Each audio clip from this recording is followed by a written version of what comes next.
And let's let's sort you out. Thank you for waiting. Appreciate it very much. Yeah, no A problem. little bit of a slow start this morning, as I do pretty much every day, so it's not really an excuse anymore, I don't think. But we have a 241 dual blade. Are you still 241? Did you level? Yep, yep. Okay. And so what kind of stuff are you into? What do you enjoy? What are you trying to aim towards? What are you working on? So, Let's start with what you enjoy. That was like 3 questions. I'm sorry. Just say, what do you enjoy doing in a day? What do you look forward to? I love dual blade iframes. That's pretty much it. So yeah, and the full map clear skills of dual blades. So that's probably why I chose the class. Fifth job. Yep, fifth job. And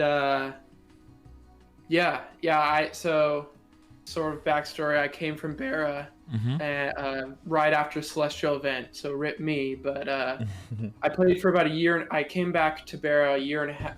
Sorry, 2 years ago I came back, so I was on Bara for about a year and a half, and realized I didn't want to, pay thousands of dollars. So that's why I came over. But because I came over after, getting decently far, I wanted to sort of make up the time that I lost on Bara. So I went pretty ham, and so got like 6K Legion in the first 3 months, and then just busted up my DB. So I'm probably under stat from where I'm at. I'm a little weaker than I should be for my level, but I don't think that's a bad thing to be quote unquote over leveled. Well, you know already more about the game than most people would on their first playthrough, right? You already have all of the Bara experience, so it's not like when you're overstated. If you know where that's coming from and you know how you're going to resolve that later on, then it's not nearly as much of a problem as someone who just like, just followed a guide and is now in a position where they're completely unbalanced and have no idea where to go. That's a completely different situation than you when you know more of your priorities and what matters for you, and that's what you're going hard on.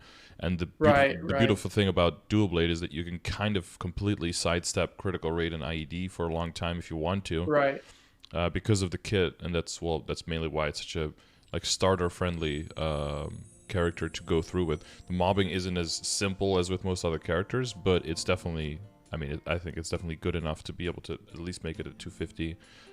Even if you're like completely new to the game, right? That's why all those Reddit posts of a solo progression, those are all on dual blades, because that's, the character's basically made for it. Yep. So what have you cleared so far? So yeah, it's funny. I knew that you'd ask that, so I sort of tested myself again last night, and went to solo Lotus and Damien, and I barely soloed Lotus. I had like 1 life left and like 4 minutes, I think. But that's also because I was lazy and had like my EXP Legion board on and my EXP links. So, but that's only like two. It's only like what two or three links that I would probably switch out.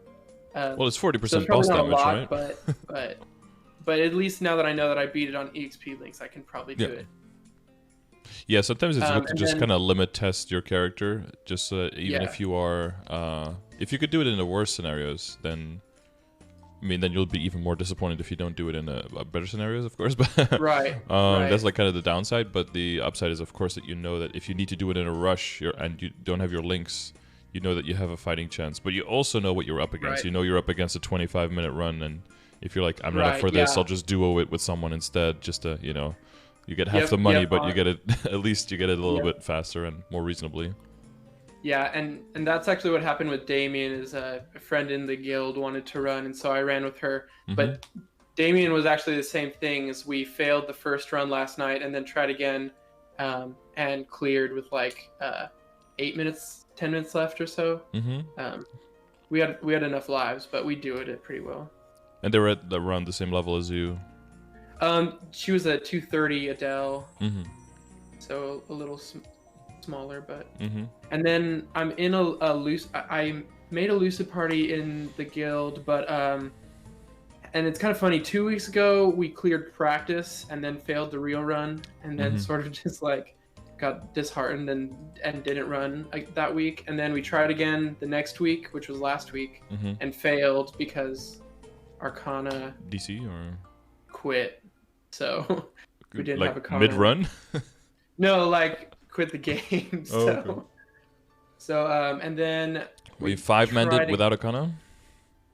Or no, what? no, we six-man, but we didn't have a con in the party.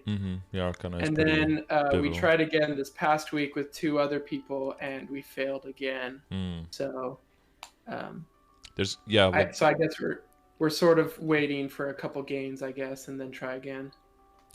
yeah, there's definitely a level of, but I think this is what really determines like if someone's gonna make it or not, right? This is kind of like the tough love kind of thing. But if you can fight through this in this situation, and you can end up on top with your party or with whatever composition you end up with, and you can fight through that failure, and keep upgrading and keep at it, and then eventually do it. That's such a great feeling that you can't really replace with any amount of carries. Can't like give you that feeling that you would have had if you like working through it. So yeah, and I think it's like commendable. three of the people in our party are like really new, like first, second Lucid runs, and I wouldn't say I'm experienced, but like I got to Lucid party in Bara also, and so we had like I think we had like 2 people die out in P1, which is not good for damage in P2, I guess. So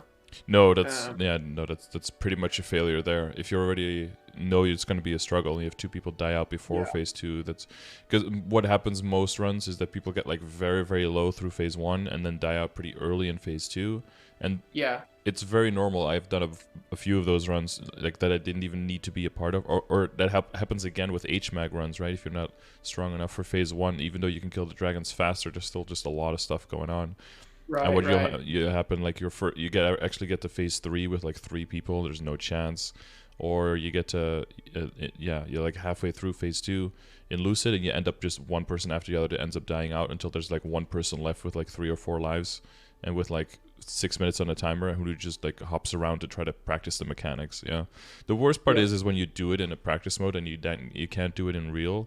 Some people see that as some people see that as like a huge defeat. I would see that as like it's possible, right? And so it's possible, so that means if you work hard, that there's like gold on the other side of the rainbow. But some people see it as like, oh, because we did it once, that means it's a guarantee that we can do it. So if we don't do it, we're failures. So it is definitely partially a mindset thing, and you do need at least someone in a party to be like positive, do the call outs, try to keep everyone together. It's better if everyone has a little bit of that, and you don't like burden all of that onto one person, of course. But it is tough, especially if you don't, because what some guilds will do, they'll just have one person in a guild who's like 255 or something that joins and basically just solos it, and then everyone else is like, I got my first clear, but it's not the same thing, right? Yeah, that's what happened to me in Bara. I was like a 230 and barely like contributing, and there was like 250s, and I'm like, woohoo, I cleared Lucid, but you don't know how hard it actually is. You can't really know that, unless everyone's at the same level as you are, roughly, right? The same level of funding, and then everyone needs to put in their hard work, and then you see how many times you can fail. You're like, oh, this is actually how difficult it is, Because it's very cool to watch like a 260 just go in and solo it, and you're like, oh my god, look how strong he is. But the orders of magnitude you get stronger as you level are still kind of crazy to fathom. Because even if you think about it, when you start a character and you hit like, with a big legion, you hit like a few thousand damage in the beginning, and then by the end of the first day, you're hitting like, I don't know, like probably a million lines, right? The orders of magnitude there in just the first day, and then how that extrapolates further in the game is pretty nuts. But on top of that, Lucid is a kit check as well, especially normal. You need a bunch of lines. So your party contribution, if you don't party composition, if you don't have the composition exactly, that will help you just get through these golems fast enough, then you need some people to just get way, way, way stronger to brute force the run, so it just gets faster, so there's not enough mechanics that can kill you. So what is your composition that you're working with right now for Lucid? Like the core, the other 3 in you, are those 4, are those like the core? It's Zero, Adele, and Luminous, and DB. And you.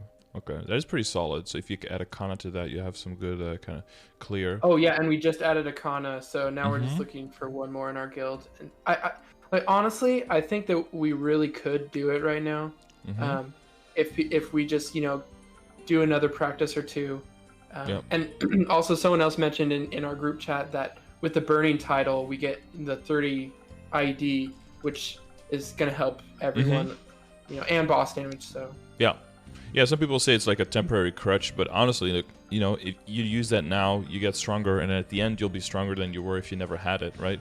People, yeah, exactly. That's like a mindset thing too. People generally feel like very bad that they lose the title, but it's one of those like be happy that it happened kind of things, because you'll end up stronger after losing it than you were if you never had it in the first place, because you will have been able to grow faster because of it. So, yeah, it's like an early upgrade.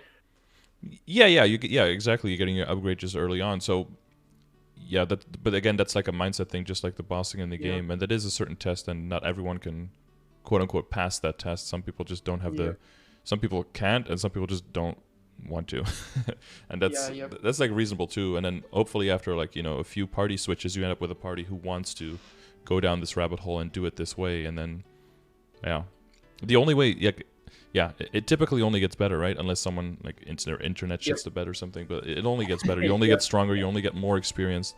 And the main thing with bosses, and you probably experienced this as well with Lotus and Damien, is that in the beginning everything looks like certain death. It's like, there's no way I can survive this, there's no way I can survive this, what the hell is laser speeding up? Why are these lasers on the ground? Every platform, I'm getting pushed off. But you slowly learn, like, oh, I can do this, and a lot of situations go from like, this is 100% death to like, this is 5% death. And then you learn to manage your beautiful iframes that you love so much and be like, okay, this is like above 60% death chance, I'm going to pop this iframe here because it has a pretty short cooldown. This is like 80% death. I need to use an iframe. I don't have it. I already know I'm dead. In my brain, I already know I'm dead, so I'm already thinking what I'm going to do next. I'm not even going to be bothered by dying because I already know it's happening. And then if you don't die, then that feels really good. It's like, oh shit, I actually lived. So you get to see more of small victories during the boss fight, whereas in the beginning, you only see defeat. You're like, oh, okay, I'm dead here. Oh my god, I died again. Even like losing a boss due to time, I feel like is a win, because it means that you've got the mechanics down like exactly, pretty quickly. Yeah, when someone says I failed the boss, that's what I ask. Like, well, did you run out the timer? Because that means you just need to get a little bit stronger, right? Or did you just get absolutely dumpstered? Well, in that case, you need to learn the mechanics. That was me in CPAP a while ago. Like, to be honest, I still haven't soloed it, but like a week or two ago, I started like watching your video and like learning mechanics. Because before, like, random things would touch me, and I'd be like, I literally have no idea how I died. Yeah. But now, or you feel like you're touching, like you're blocking the laser properly, but it still kills you somehow. You're like, well, okay, so I guess that's not good enough. You're like trying to dodge the red and blue laser so it doesn't touch you, and then you're like, it didn't touch me. Yeah, but then, I could literally see clips where it's like, and now you die, and you see the lasers just like 2 inches apart, and it's like, really, dog? Or the fast pattern, right? The high fast pattern, where you stand on the right side, and if you stand there, it never really touches, but unless you stand there, it does touch. Even though visually it never touches, so you have to stay there right until the end of the cycle, because sometimes it goes on like a little bit more. I think it has to do with like desync and with server lag or something. But I don't know if it's supposed to hit or not. But yeah, sometimes you'll just leave it and it won't do anything, and sometimes you'll leave it and you die. So you have to.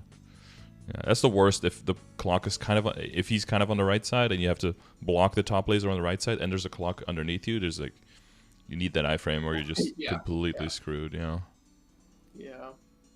Because even if you start jumping around like an idiot, you're gonna get grabbed by one of those hands. Yeah. But you've gotten pretty far with CPAP? I do it with someone in the guild. With the Kana? Got that domain? Get that bind? No. I forgot what they are. Okay. Yeah. Well, any bind is useful as a DB. Gives you an extra matrix slot, so that's always nice. What else was I gonna say? Oh yeah, and what about like Gollux, Helix? How far are you with that? I've been clearing Helix for about a month. Okay. But it's honestly a pain. Yeah. Because like there's they feed you with the chance of a drop and you never get it. I've never gotten a drop. So release the drop tables next time. Yeah, and it feels bad because like starting a month ago I was able to solo it, but it's like 15 minutes, and since then I've definitely made gains, but like even a 5 to 10 minute run still is like pain not getting a drop. I don't Yep. know. I mean, obviously I still do it every day, but Mm-hmm. I mean, I'm just excited. I'm about to make the jump from 15 to 17 for everything, and I think that's gonna Mm-hmm. definitely shorten. Mm-hmm. Definitely should, yeah. Yeah, no, I feel that But pain. I think I went like a year and a half running Hard Will and Hard Lucid on 2 characters before I saw my first drop, so oh I dang, can kind of yeah. empathize with that. I just got my second equip from coins though, so Mm-hmm. Oh yeah, so you have so the ring and the pendant? I have the ring and the pendant. Yep. Mm-hmm. Now we just need those pesky drops. I think Yeah. most people end if you actually start doing Helix at a decent level. I think most people end up buying 3 pieces and getting 1 in drop only. The drop seems really bad. Well. Yep. Oh, see, Aquafina said they got 1 drop after 2,600 coins. Okay. Yeah. Yeah. Yep. Sorry. Guess I'll just have to wait. Yeah, it's a pretty big time gate. The sooner you can start doing that, the sooner you can start popping off. Okay, so you said you had 6K Legion. So yeah, I guess overall, like I said, I got to 6.5K Legion in Bara and like a 235 Adele and a 230 DB. Like I mained DB before Adele came out and then mained Adele. Mm-hmm. But and then moved over. So I feel like I've got a pretty good grasp on the game, but I don't think that grasp is like confident enough. So like that's why it's nice when someone, like as smart as you in the game, like confirms my theories, I guess, of what I think. So. Oh sure. Well, we can start with your theories then and go from there if you want. Yeah. Yeah. Okay. Do you want to go like one subject at a time or one theory at a time? Like, what do you? Yeah. Okay. Well, we could just go by screenshots. I think. Well, since you have the equips up top, we can go from the bottom, work our way to the top. Is that? Okay. So V matrix wise, what are you thinking? So this is my like grinding setup, and I've been grinding a lot lately, just because I don't know, because Because you want to level, probably. Yeah. Haste event. Yeah. I think I really want to get to like Moonbridge and Labyrinth, just because my main in Bara got to 236, and so this is technically like it's so exciting when I got to 236 and 6.5K Legion here on Reboot, because I was like, everything from here on is new experiences for me. And so I was really excited, and so I wanted to get to Moonbridge and on, and so so I've been grinding a lot, but now I get probably like 25% per totem, which is, I think, decent for DB. Like some of my friends in the guild said they got a little bit more, but not too much, like 27. But was theirs off haste event and yours on haste event and stuff? Because there can be. Well, sadly, my I'm off haste event. I get a little bit, like I get like 24, but now on haste I get like 25 to 30 or so. Yeah, I can. Yeah. But for the V matrix, it sort of like, I don't know how it is for other people. I feel like everyone maxes their nodes really fast, and I feel like it's so slow. Like, if I open 100 nodes, I probably get like 2 skill nodes of like each, and it takes like 5 to 10 to get 1 level. So like, and getting 100 nodes is like, I don't know. That's a while. Yeah. 4 totems or something. So. Yeah, now with haste, hopefully like you get some. Level's really slow now.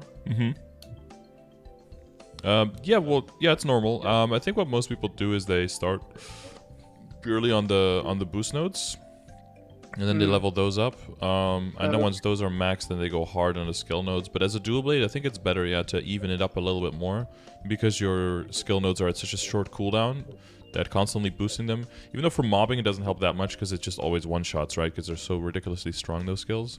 But for bossing, it definitely helps you to kill things faster by having those leveled up a little bit more. Yeah, I mean, like honestly, the Blades of Destiny and Blade Tornado are like the 2 biggest mobbers when I train, So yeah, you just alternate between them, just full map clear. Yeah, but so the 2 maps that I've been like testing out is Side Path, and that one I can like easily clear all mobs with totem, because even my frick. Is that My, the smaller? Is that the smaller map with like 6 little platforms? Yeah, it's the two long platforms, and the blade tornado can hit both of them if you jump. Right. Yeah. And but the nice thing is that when they're on cooldown, my like normal mobbing skill Blade Fury can actually like one shot, and so I can full clear with that. Mm-hmm. But I tried Celis, thinking that Celis might be better, especially because some of the maps in Celis surprisingly have really good burning. And Yeah. I can one shot obviously with those V skills, but my Blade Fury is not, and I think that slows down. So on battle analysis, I actually get less experience when I don't full map clear. Mm-hmm. So that's partially be node levels, and do you meet the arcane power requirements to be able to get the bonus in Celis? Because if you just got to 240, that might be a little bit high, right? 890. Yeah. Let's see what it's at. It's 600, so I need 900. Yeah, I don't meet the one So and a half. you're 10 below, getting an extra Yeah, 20% final damage. So just one level gives you 20% final damage there. So that could So be. I guess I'll just use the 1,000 symbols, you know. Well, yeah, or you just put like you'd put 3 hyperstat points into arcane. Oh yeah, that's true. Because Yeah. I've got pretty bad hyperstats. Don't look at that. Well, I mean, we're gonna look at everything. I'm not gonna ignore parts of your. But this is one of the scenarios where it's ideal to just throw a little bit of points into arcane force, and then boom, get your arcane power up to 900, and boom, 20% final damage. You know, where else are you gonna get 20% final damage off of 3 hyperstat points? That's not, or 3, to get to plus 10. So that would be what I would advise. The other thing with the matrix is, do you craft node stones? No, I think what I've been doing is everything that's not there on the screen, I like make shards, and then I make skill nodes. You do make skill. Okay, yeah. So most people would tell do me is if I'm wrong, because well, most people would hardcore go for boost nodes first, and then go into skill nodes once their boost nodes are like close to max, not like once they're like 22 or 23, because then they will eventually get to 25 anyway, just from opening nodes, because you'll get them every now and then they'll focus on the skill nodes more. What you can do. And they do the boost nodes just because they're cheaper. It's because those skills have so that's for other classes a little bit more so the case than for you, is that for a lot of classes still the 5th job skills have very long cooldowns. So even though they're really good, while they're down, your regular skills can use that final damage way more. So that would kind of, in your situation, fix the problem probably of the Blade Fury not one-shotting anymore. Because if you, let's say that your skill nodes now are like level 8 or something instead of 15, that means that all your boost nodes will probably be like closer to 20. So that means that you're looking at like a level 50 Blade Fury boost instead of like close to 40. So that's 20% final damage on that skill, and that'll probably be enough to one shot, right? You're not missing that much, I don't think. Gotcha. So it's a little bit classic, but I don't think your setup is bad at all.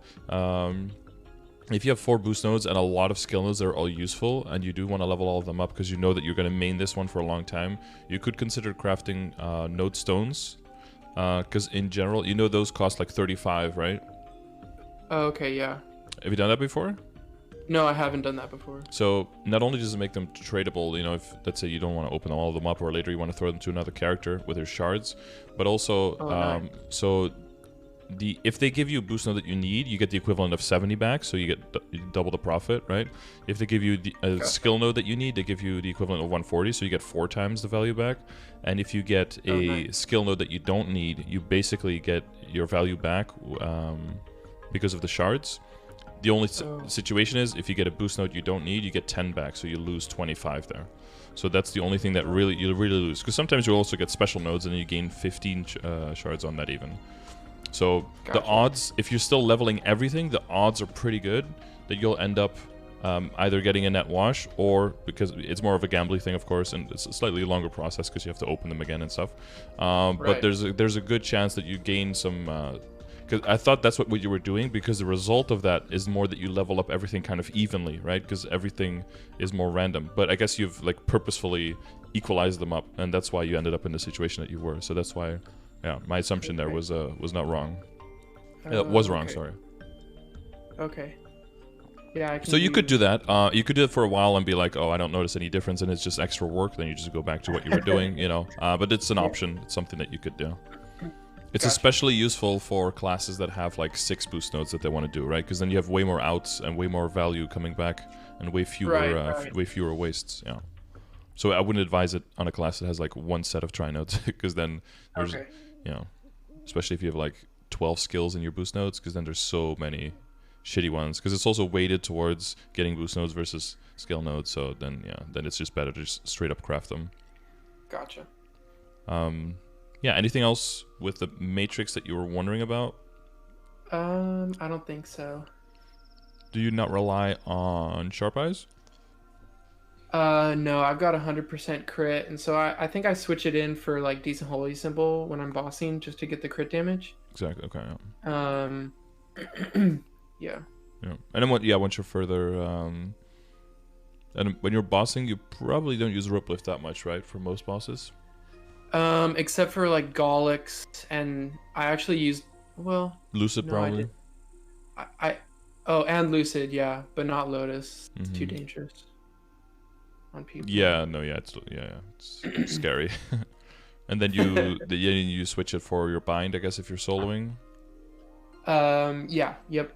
And then, yeah, I guess I wasn't sure what to switch out Erda Shower for. But Yeah, I've I've never seen. used that one very much. I just use it when I'm mobbing. It's just Mhm. like another map clear, which is nice to have 3 map clears, Yeah. But yeah, I've just seen other DBs with the ones at the bottom. I'm not gonna lie, I don't really know what all the other ones like fully do, like the Shadow and the decent combat orders and the Venom thing. But Yeah, the Venom thing, I see that you leveled it up. I'm gonna have to ask the chat, but I don't think the Venom thing does all that much. I think the only class that uses Venom is Kadena, because it gives an extra debuff on the boss, which gives them critical damage. And I really? I think maybe Xenon uses it as well.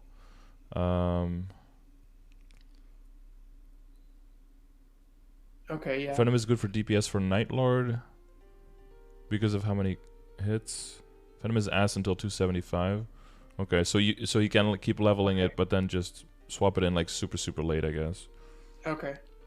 What Decent Combat Orders does is it honestly you can just equip it and use it, and then check your oh god, you have like a weird job. Now it should be under your 4th job tab. You should see which skills get leveled up, because it goes like over the level cap, and then you can see what they gain. So the skill is mostly good if you have a bunch of skills in 4th job, sorry, and that's mainly the last classes that were released. They give you like the passives get leveled up, right? So your attacking skill, the base percentages will go up, so that's nice because it gets multiplied with your boost nodes later. Yeah. But sometimes like Adele, like Arc, and like Ho Young will have a bunch of skills that like add percentage points to all the existing skills, and that will all be increased as well. And whenever you have any passives that give you stuff like boss damage, IED, critical damage, final damage, if those get increased by combat orders, then that can be a priority. So for example, heroes have extra final damage on every combo orb in their 4th job. So if you use Decent Combat Orders, it adds 1% final damage to every orb, and because final damage is multiplicative and you can get up to 10 orbs, that's actually a huge increase in final damage. So for hero, it's like a priority. But for most other classes, it's probably like around this situation where you're in that people start sometimes using it, like around 250. I would say about half of the classes kind of use it because they run out of other useful stuff to put in. Okay. Yeah.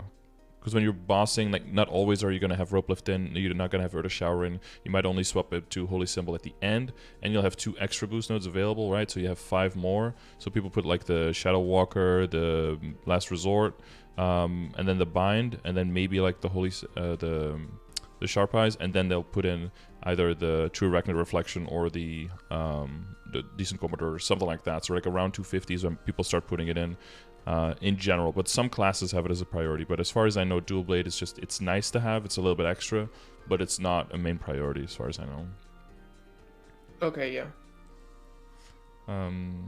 Some people saying that the poison isn't even worth using. I would ask another Dual Blade to like specifically, if you find like someone who's like above 250, 255 towards 260, ask them if they ever use Venom and what for, because it could be better to just extract it and just get more shards if it's really just shitty. Yeah. Kind of sucks that you already have it at level 9, of course, but Well, I mean, even if like I have all those other ones to put in, so I don't know. yeah, I think That would be- the soonest the earliest you would use it, I think it would be at like level 260 maybe. Before Yeah. that, I don't see it has any place. Wait, so do you not know what all the other skills do? Because yeah, the poison one apparently doesn't do all that much. It's just like a little bit of extra damage, I guess. I wonder if it's even worth using it unless the boss is literally immune at that time. So you pop it, so you do a little bit more damage out of the when he's back. Good. Yeah. Yeah, the true reckoning reflection for mobbing is something I'm worrying about too, Aquafina. Like, I totally forgot that. I switched that in for my Infinity Blade, the very top left one.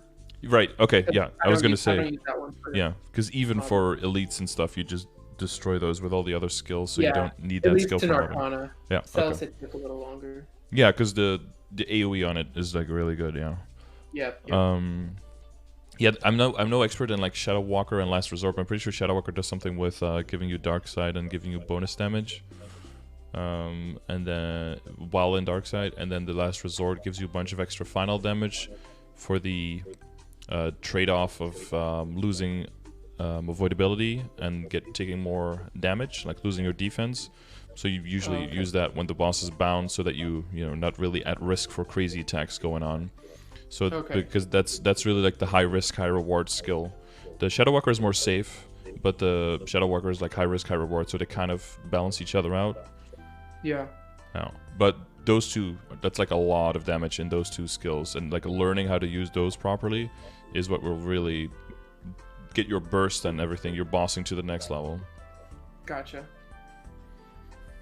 So it could be worth just like popping them in one time and playing around with them in like a test boss run, right? Like practice mode, and just kind of see how they go and just get absolutely killed by some stuff and be like, okay, this is some scary stuff. But as you get more confident in a boss fight, you can take more risk, and if it pays off, you can make your boss fights a lot faster probably that way.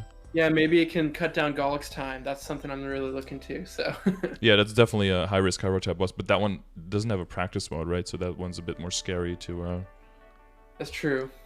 You can always go like balls deep in the first life, and then if it fails, you just walk out, wait for your cooldowns to come back, and then just reset basically. But luckily on phase 1 of Golik's, I just put down my shadow partner, and then like it's easy, so I could use those definitely in phase 1. Right? Does he just face the other way and attack that, and you just stand on the other side, just wailing on him? Okay, that's pretty cool. Can you do that in phase 2 as well?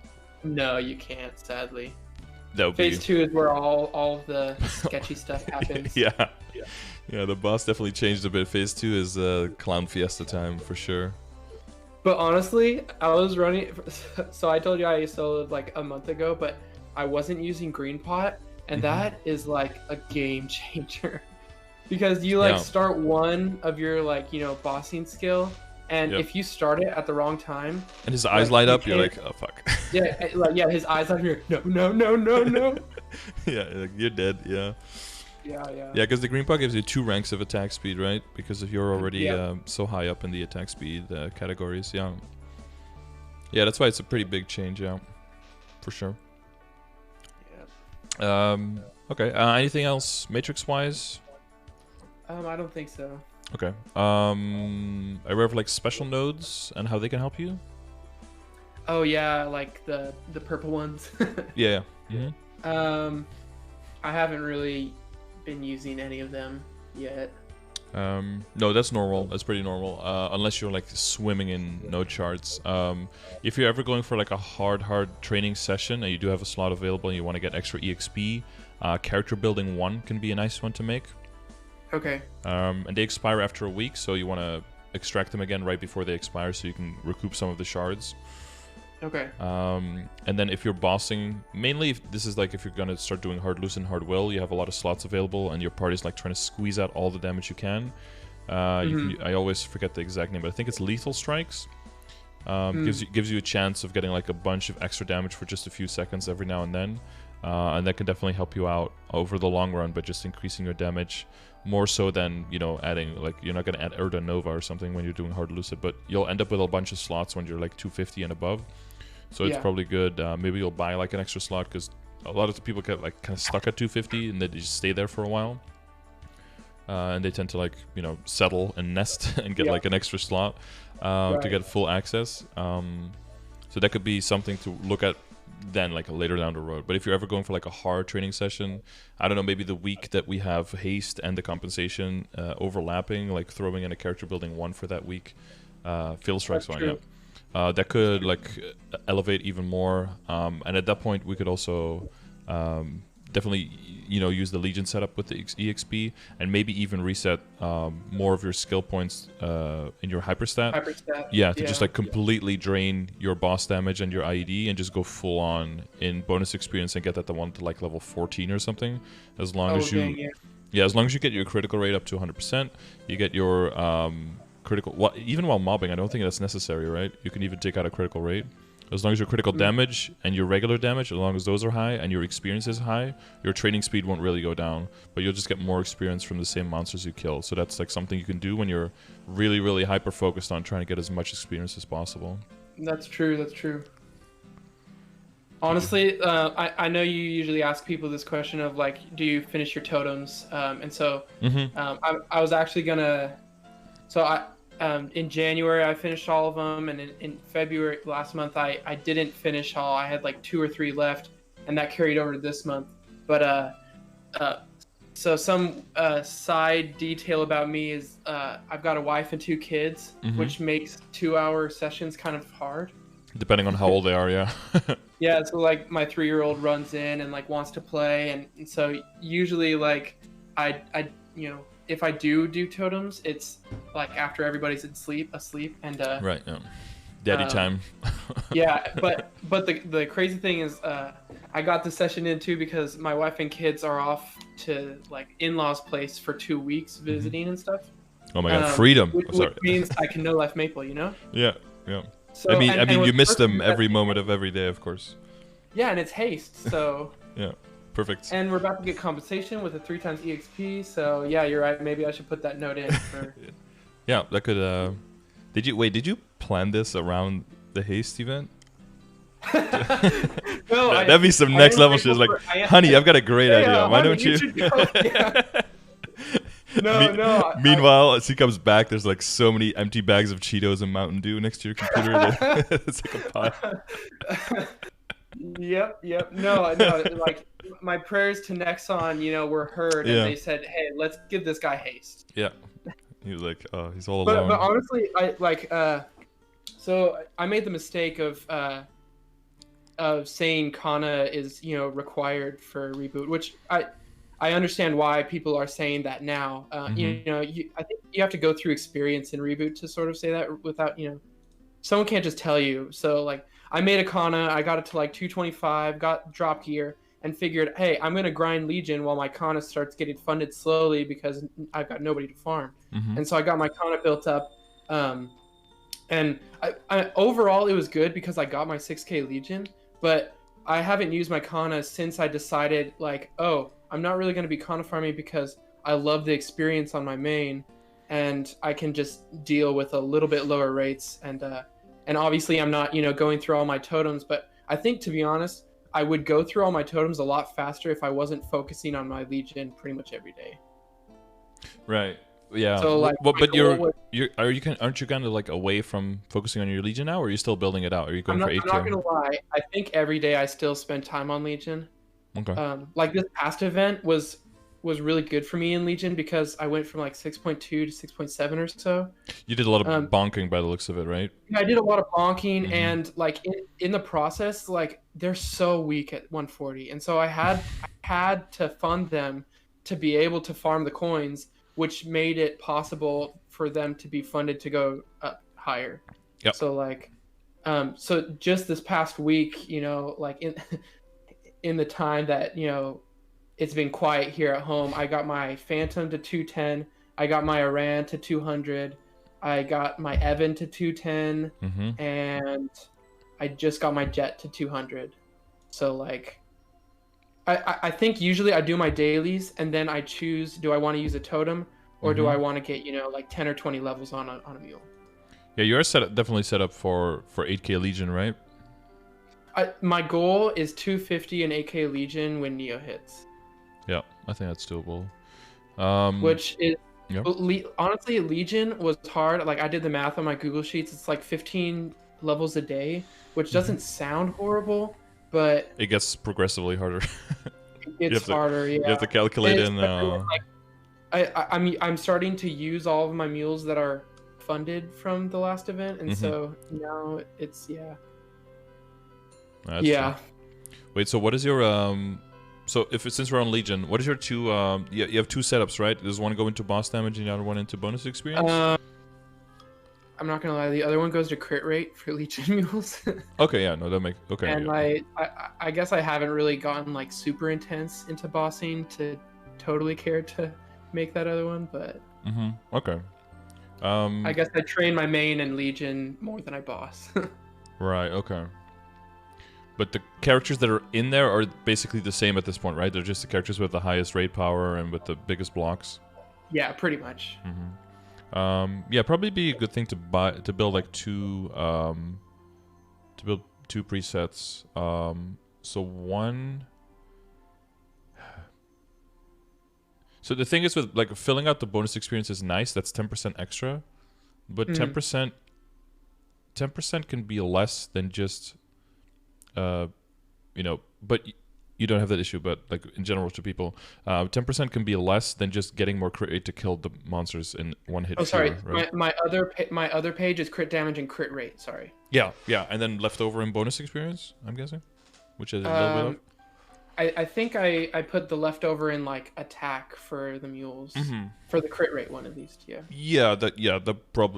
you put it in attack or maybe even in HP because some characters can be a bit squishy, or put them in bonus experience, they could all be pretty similar. The one thing, this is like maybe a little bit OCD, but once you get to like the full grid, I would opt to go for like setups where you don't have any spillover. So even in your current setup, you do have 5 points spilled over. Yeah. So if you put those in crit rate instead, you just like 5 free critical rate basically that you could get on top of your current build-up. Have you seen the Legion build tool that exists? Yeah, I actually use that to do this, but like I said, characters level. Got, 2 or 3. Yeah, I just got like 2 or 3 more to the over 200, so I just haven't done it since, I guess. Yeah. Okay. Yeah. No, that's fine. Because that's like Mercedes in the middle, and the piece got one longer, and now it's just sticking out into MP for some reason. Yeah, that's usually why I aim for going in a straight line into crit and then moving down into boss, or up through crit into bonus experience instead, so that you can keep the archer pieces in the middle just as connector pieces. Because you're gonna have your spillover into critical rate anyway, so then you might as well go through crit. Right.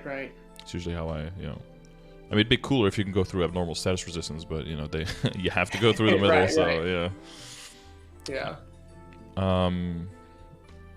So I would do one where you with the one for the mules are just like fill up crit rate and crit damage, right? And then spill over just wherever you see fit, either in the middle for a little bit of extra HP or stat or attack or magic attack, whatever, and then the other one or maybe a little bit into bonus experience, what you want to do.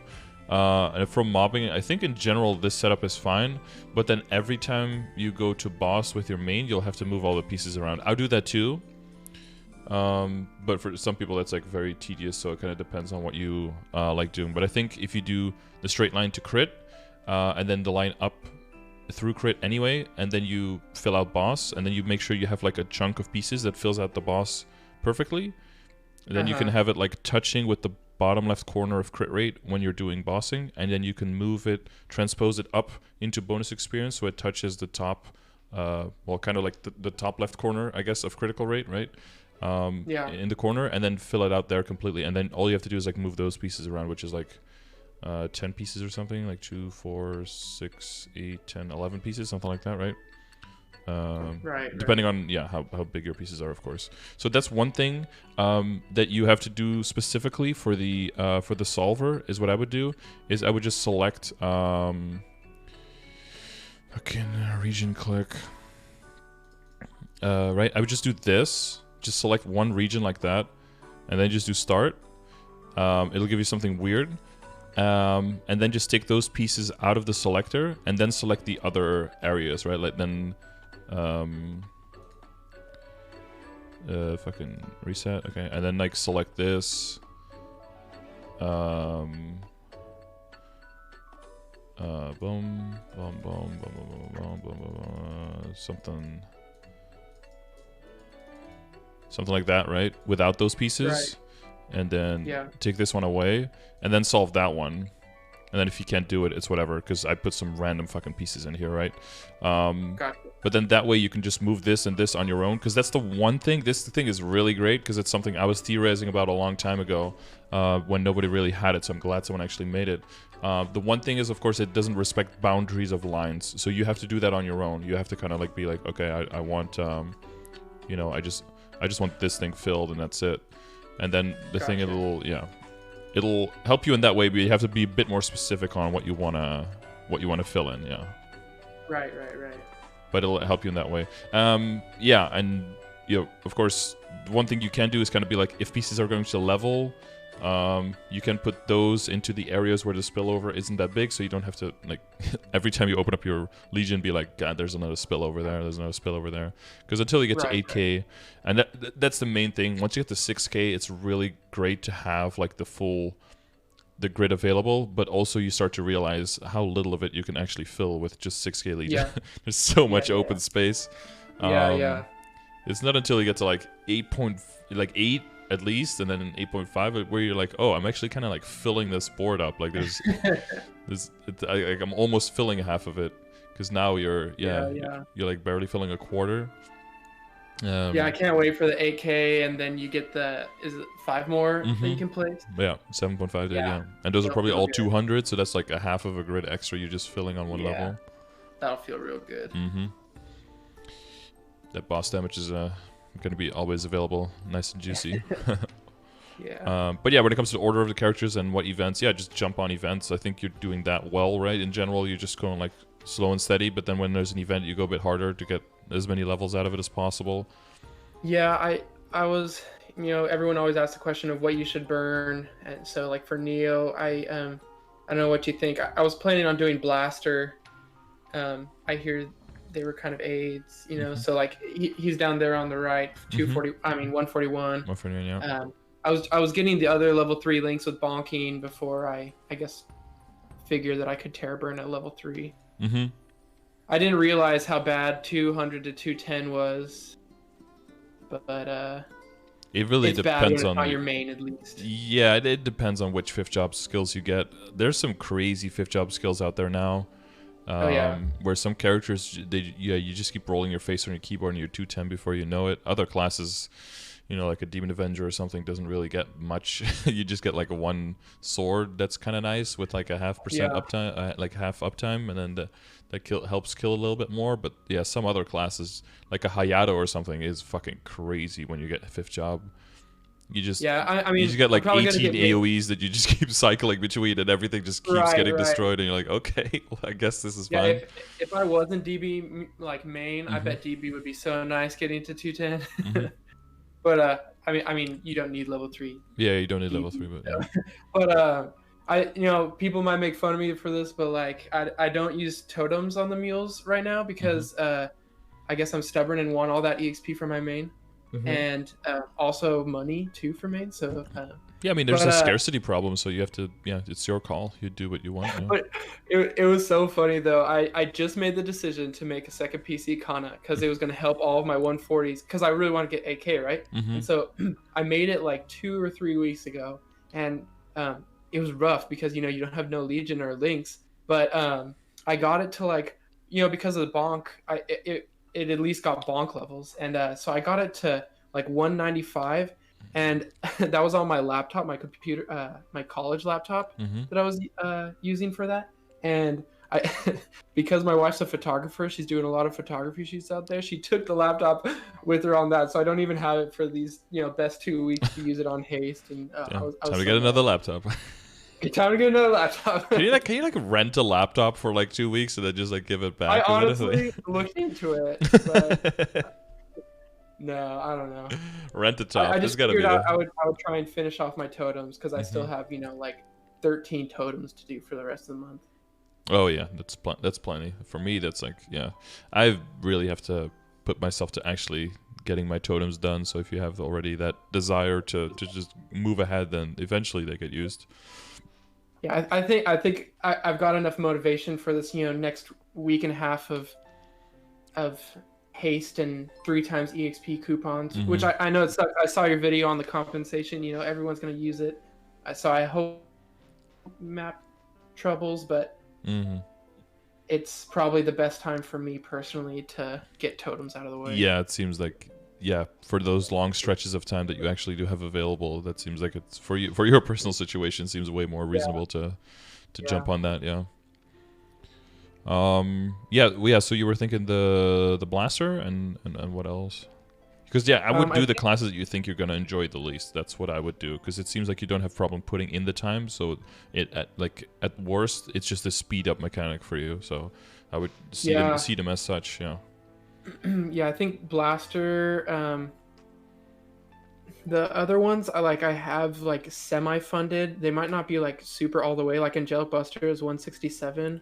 I don't know, but it's hard trying to thinking about terror burning someone like over 160. I don't know if that's worth it. If you're going for 210, you're basically thinking about you're still leveling it 43 times, right? So 33 times, and then the last 10 is the same as the other person, right? So 33 times, that's basically, if you're terror burning, that's the last 100 levels from 100 to 200, right? So the only thing you're redoing is 1 to 100, basically. It's kind of a way to look at it. That's true. And your 200 to 210 will be faster because you usually get a bunch of nodes on it, you get temporary CRA gear on it, etc., etc. And you already know the skills, you already know how the skills work and everything, so it's going to be faster the second time around as well. Your Legion will be bigger the second time around, etc., etc. So you're basically doing 1 to 100 again, on top of it, which in the grand scheme of things, that's not too bad. Right. So that's one way to look at it. You don't have one of each character, right? You just have 40 characters to round out your Legion? I have one of every single character, but not explorer variants, if that makes sense. Right, okay. I have one explorer pirate, one explorer warrior. And so in that extent, I have one of every class. Right. And because in the past that made sense, but we do have the explorer link skills now, right? Yeah, and I hear you talking about the mage link skill a lot. I should probably work on that. But is that IED? And do DBs already have a lot of IED? I don't know. Yeah, you do have IED. It's more of a late game and end game link skill anyway. But it gives you damage and IED, and it gives you another debuff on the boss, so that you don't have to rely on anything. Do you put bomb debuffs or something as a doublet? Do you put any debuffs on the boss right now? I don't think you do, right? I think Flashbang does. Flashbang, yeah. That puts a blind, yeah. But I'm not gonna lie, I don't have that even on a key right now. No. Yeah, so if you don't use the poison and don't use the flashbang, you're not debuffing. So the other thing it allows you to do is it allows you to switch into the Kadena link, which will be very reliable, high damage link skill. Alright, because 6 more on debuffed. Yeah, 6 on debuff and 6 over, so then it'll give you 12. You have a passive poison. Ah, okay. And is that 100% uptime though on DB? Venom. Oh yeah, you have Venom in in 3+ or 4? Oh, it is 100% uptime already. Okay. It's 50% to apply. Oh yeah, so it happens all the time. Yeah, because that would probably be one of the link skills I would advise to go into. Well, this is your mobbing setup, right? But when you're bossing, definitely get the Kadena link in there, right? Very strong. Okay. 12 more. Yeah. Gotcha. And probably the Angelic Buster once you're popping your whatever that skill is on the top left, right? That you switched out for Arachnid Reflection. Oh yeah, yep. During a bind, that's huge damage. Blade. Yeah. So if you pop that one together with a Angelic Buster link, that's usually really good. Okay. Yep. Yeah, Flashbang is a thing. It's pretty min-maxy thing. If you're really skilled, you always just weave it in for a little bit extra damage, but I think a lot of people don't really use it and don't find a huge difference. Right. Free dot ticks, yeah. Yeah, the crit, like I said, like the crit rate and the IED is a bit of a weird thing. I think people eventually just want to. Typically in your situation, I don't think they would use Phantom Instinct, because even when you're mobbing, you're like hopping around, you're always gonna get your 100% crit, right? It might be in some bossing situations where you end up needing the base crit, like Lotus Phase 1. You don't want to have to dodge a laser to get 100% crit. That's a little bit, Yeah. a little bit yikes. Yeah. So for mobbing, I'm pretty sure people just kind of get rid of the crit rate altogether and then just go full damage stuff. But of course, you run out after a while. I forgot about that. That's smart. Yeah, that's the only thing I think I would say, like link skill wise. Other than that, I think you've got pretty much all. I mean, once you have all the characters and you have everything available to you, it's just like a buffet of, oh, what do I want to get today, you know? Right, like just, I've got the Hayato link, and I hear people are like, it's whatever, but I'm just like, well, I don't know what else to put on. Yeah, mid and late for mobbing, you might end up getting a Hayato link. You probably, like, once you get the Jet link sorted out, that's typically a stronger one than the Hayato, but you might end up with, honestly, when I'm mobbing on certain characters, if I don't need crit, I would end up with Hayato, with the Elementalism, with the Cygnus, and maybe sometimes even with the Pirate link skill stacked. Yeah, like, yeah. Because even that's a bunch of stat. Like if you have everything else, then I mean, yeah, just put anything on that gives you stat. Like anything that makes you stronger. Yeah. Yeah. It's gonna be more useful than Focus Spirit if you don't need the crit, right? Because what it gives percentage HP yeah, and that's MP. True. And like you said, you know, I still have those few extra Legion blocks. If I fix up, just put that in crit. Yeah, exactly, and that'll still fix you up. Yeah. Even like a hybrid logic later on also gets like outscaled, but when you're mobbing, it's pretty much always in there. Right. Yeah. Cool. What are we? Oh, what were we on? Oh, we were on Legion and Links. Yeah, but I think you got that all figured out, right? What you want to Terra Burn? Yeah. Yep. And then, well, there's I guess there's some level up potions now. A bit harder to get to. But then I think there should be bonks again with the anniversary event, and we have those level up potions compensation coming. Do you have a plan for those? Yeah, so that was actually one of the main things I wanted to talk to you about is, I guess, get confirmation of what I'm thinking. And so I was probably going to use the 3, to 210s on a level 3 link, like maybe a Ran. I'll get him to like 207 and then use it on him.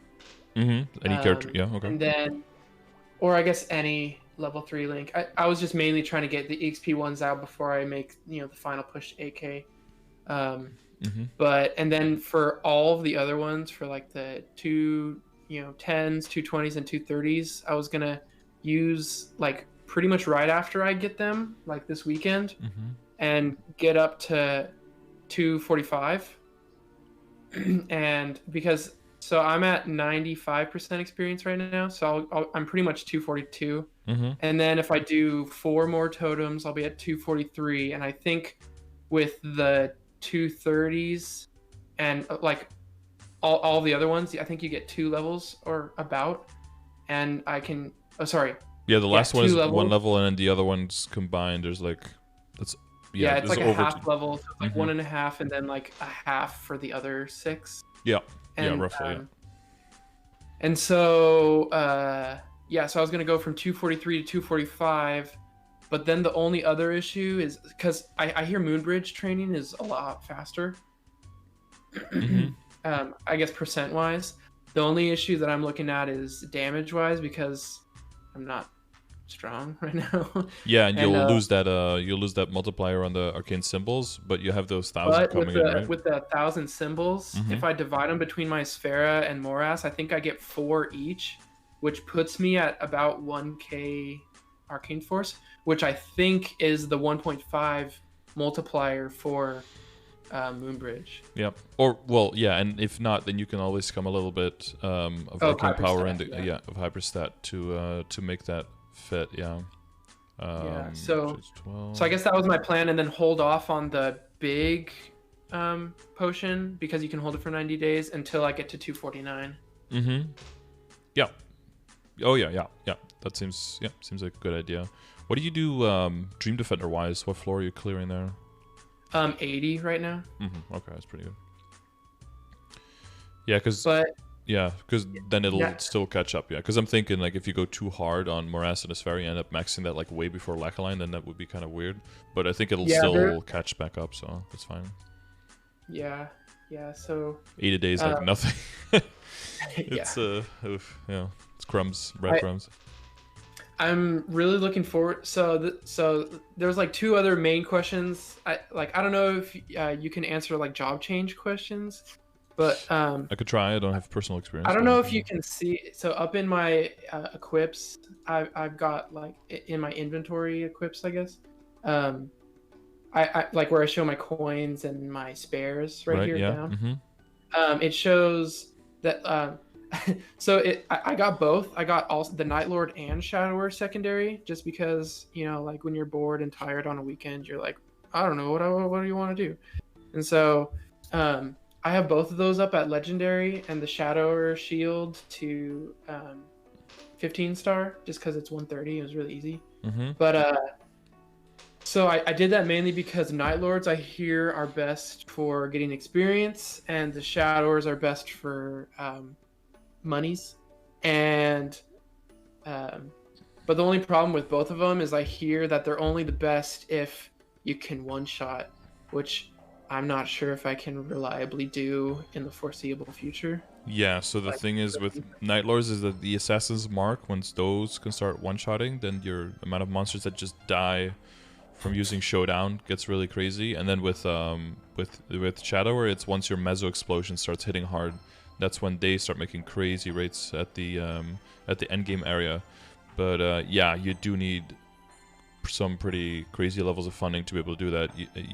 You're talking like highest level areas as well, where the arcane power requirement to deal bonus damage is essentially just like 1320, right? It's essentially just the max. yeah, and I guess I don't want to switch over to And you like have to like completely restart your boost nodes if you do that, right? right. That's yeah, you just don't Frick, yeah, pull like 60 levels of boost node out of your ass when you switch over. So you need like frick. really good weapon, really good secondary, and you need all of your boost nodes redone, and you need the gear that is common to already be at a very high level. So it is good to have some foundation laid for that, but I don't know if you're in that situation just yet where you can just be like, oh, I'll just switch and grind it, because some people do think that, and then they switch. I totally forgot about nodes. Yeah. Yeah, and then you start back with 0 nodes. You don't get your skill nodes even, right? You have to start making those. Right. And then it's yeah, it's a step back. You have to mentally prepare for like kind of it's kind of like you start on someone else's account and they have a certain level, but they don't have like any of it, like only like half the stuff. Right. And then that's when you really start seeing how important boost nodes are and what they do for you. Yeah. So I guess sort of tying into Legion and compensation, I was planning on possibly getting a arcane claw on my DB, so I can use that for training. I don't know if that's a good idea or not.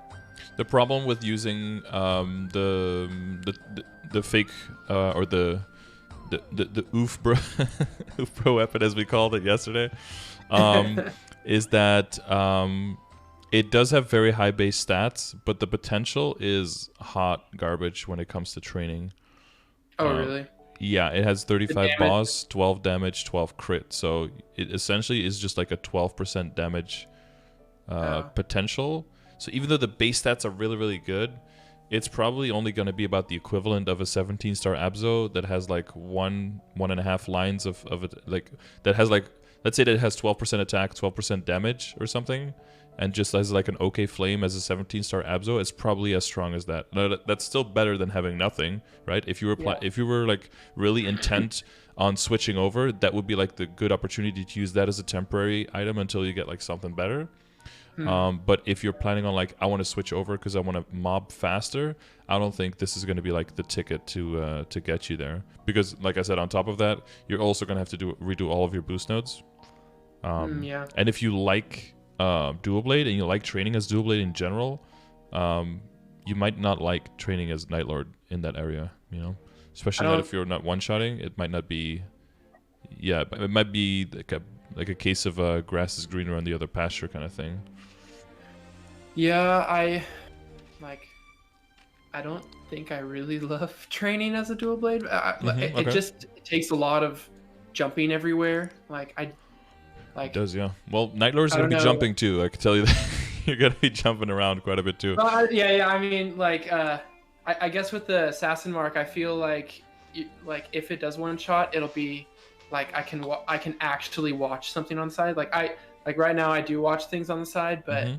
I like when I miss things with my Blaze of Destiny or Tornado. I have to go over to the side and make sure I get them, and Mm-hmm. I feel like it'll be easier with Yeah. Night Lord, but Let's say also that you get the weapon. If you want yeah. to like increase your kill speed and go to those new areas as a Night Lord, I think you can do that. The only thing you're lacking, I think, is about 4,000 nodes. But then with that, I think you could do it. So that's like kind of the gap that you're looking at now, I would say. Yeah. Well, maybe I won't job change until like 250 or Yeah, 255. I mean, if you don't have anything else that you think really could use the weapon very well, then you could still get it on here to just have that as like a backup, because it's a free weapon that can give you some stuff, and it can give you, you could just switch whenever there's an event core and you get some basic nodes and just see if you like the class at all, and if you don't, you can just switch back, and if you do, you can invest in it more. Because job coins are always like a good idea to kind of like test the waters, so you can switch for free, because it gets pretty expensive the higher you go and the more you switch. Right. Yeah. Because the only other option for you, because your legion is already so extensive, the only other option to pick the weapon up would be like a character that's like 170 or lower, I guess, and then that you want to get up there. Then you could flame the weapon, right, for like minus 30 or minus 25 levels or something, equip it at level 170, 175, and then use it to train yourself up to 200 or to 210, Yeah. depending on the thing. That would be like your only other option. So like on an arc, I could see you getting the weapon on an arc, for example, even though it's a like low attack, but you can use an arc into like a level 210 plus, maybe like a bossing mule for at least CRA, I think, pretty easily. They're pretty strong. Their fifth job is pretty nutty. So that could be like an option, but it depends on if you really want to do that. If you still have so much room for growth and you feel like you just want to keep training the dual blade, or at whatever capacity, I would look into switching maybe to a Shadower more easily, because then you don't have to take as much as a hit on your weapon, right? If you go harder on your weapon, you already have that one that you can carry over to Shadower. Shatter. Yeah. Yeah, and the only thing you'd have to do is work on the secondary and then the nodes, right? The only thing, Gotcha. quote unquote. Like there's at least one thing that's already kind of settled. But those would be like your main options, I would say, for your for the arcane weapon. Okay. But yeah, don't underestimate the redoing nodes. That's huge. I'll probably just use it on a mule that I'm trying to get level 3 link. Too lazy. Yeah, whichever one you just don't like training on the most, because it will be a huge bump in weapon attack. You could just like flame it for, either for the required level or for like a tier 5 or higher weapon attack, and it'll be a huge boost for sure. Yeah. But I would look at something that you might want to do some like CRA and maybe a little bit up as well, like maybe HMAG, maybe CPAP and Akechi, something like along those lines. Right. Because then you can just make a lot of money in the long term from it as well, without having to do any financial investment. You can just do the weapon investment in it. Gotcha. Anything else for the compensation that you were worrying about? Because you had the symbols figured out. Symbols, yeah. Level pots. Outfit. Backped I'm going to use on my main. Yeah, I think that would be great for the dual blades. You can just worry about jumping around and killing, and not so much about, am I walking into the corner right, or is it all the money? Yeah. You can. I think you'll be surprised that you can just focus way more on just like killing stuff and not really have to worry that your rates will go up quite a bit from that as well. Yeah. Without hurting. Yeah, I think I'm getting like 350 an hour, or like clean, and then 500 with the potion and Legion coupon. I don't know how good that is, but for most I would say like that's solid. Dual blade would be a little bit on the lower end, so that makes sense. Other classes that are like easier and have maps where they can rotate more easily, and etc., that might get closer to like 600, or maybe even start scratching at 700. Dual blade just isn't like all the way up there. So I think if you're making anywhere between like 500 and 600, like 550-ish or something, that with all the pots on, that's probably pretty solid. But if you're going to be scratching Moonbridge, and if you're going to be, because those maps are huge, so those hitboxes are very, very nice, especially if you're throwing out those tornadoes, you're going to be hitting everything across the map, basically. And those platforms are a little bit further apart, so if you don't have to move all the way up there and the VacPad can actually grab them, that would be really, really cool. You would see your gains go up quite a bit there, especially also because those areas are not as populated. I mean, if you're going to VC3, it's going to be low burn, just like it was in Arcana, but there are some other maps that are comparable, maybe a little bit worse, but now they will not be as much worse, because one of the main things that might make them worse is many more small platforms and hard to loot, so people don't really go there. But the map pool diversity might actually extend quite a bit now because of the VacPad. So definitely try out a bunch of different maps. Don't just go to like people saying like, oh, this and this map are good and everything else is trash. I would say definitely try 10 minutes on all the map, like take a totem and do like 12 maps and just see if you see any major difference, and just and when you go to a map and it's like, oh, it's full or there's burning, boom, you go to your secondary map and just go there and like don't waste time. Gotcha. Yeah. I mean, that's why people are so surprised that my mom is like a huge Legion, is almost got her 4th 250 now. It's because she doesn't like waste time to wait for that opportune moment to, to start doing something. She's just always doing something. And in the long term, that's what gets you there. It's not so much, waiting until, like, I swear, dude, when the next Celestial Blessing comes back, then I'm going to train, dude. I'm going to train very hard. Okay, but in the meantime, everyone is passing you by so much, and it's like, yeah, or like sitting on, like, I want to make a main, but I'm gonna wait until the next Terra burn that's like in 4 months. It's like, dude, you'll be 4 months behind on symbols if you do that. Like, I know, yeah. So sometimes it could be good to wait for something, and sometimes you just you're like, the race is like, go, and everyone's going, and you're like still in the starting blocks. Like, any moment now, I'm gonna get a little bit of like a little bit of tailwind, and I'm gonna walk slightly faster. Just watch. Yeah, and I don't know. I might fall into that with like totems and EXP coupons. I know some people in my guild who train without totem or EXP coupons, and I'm just like, how? Why? Yeah, if that, honestly, at this day and age, that's like voodoo magic. If you could do that, honestly, like, if you could ever go back from totem experience coupon training to not having that is some that is some dedication level. I mean, it's like I think I'm probably like, I'm gonna train this main like with totems every month, but after the 17 totems, I don't think I'm gonna train at all.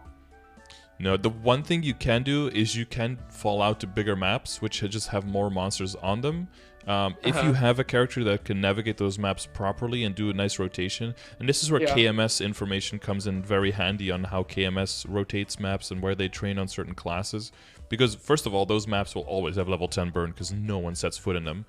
And second of all, your rotations actually won't be that bad if you follow the best in slot, whatever KMS guidelines, because they've practiced like all of these maps without spawn enhancer, so they know exactly where to go and what to do.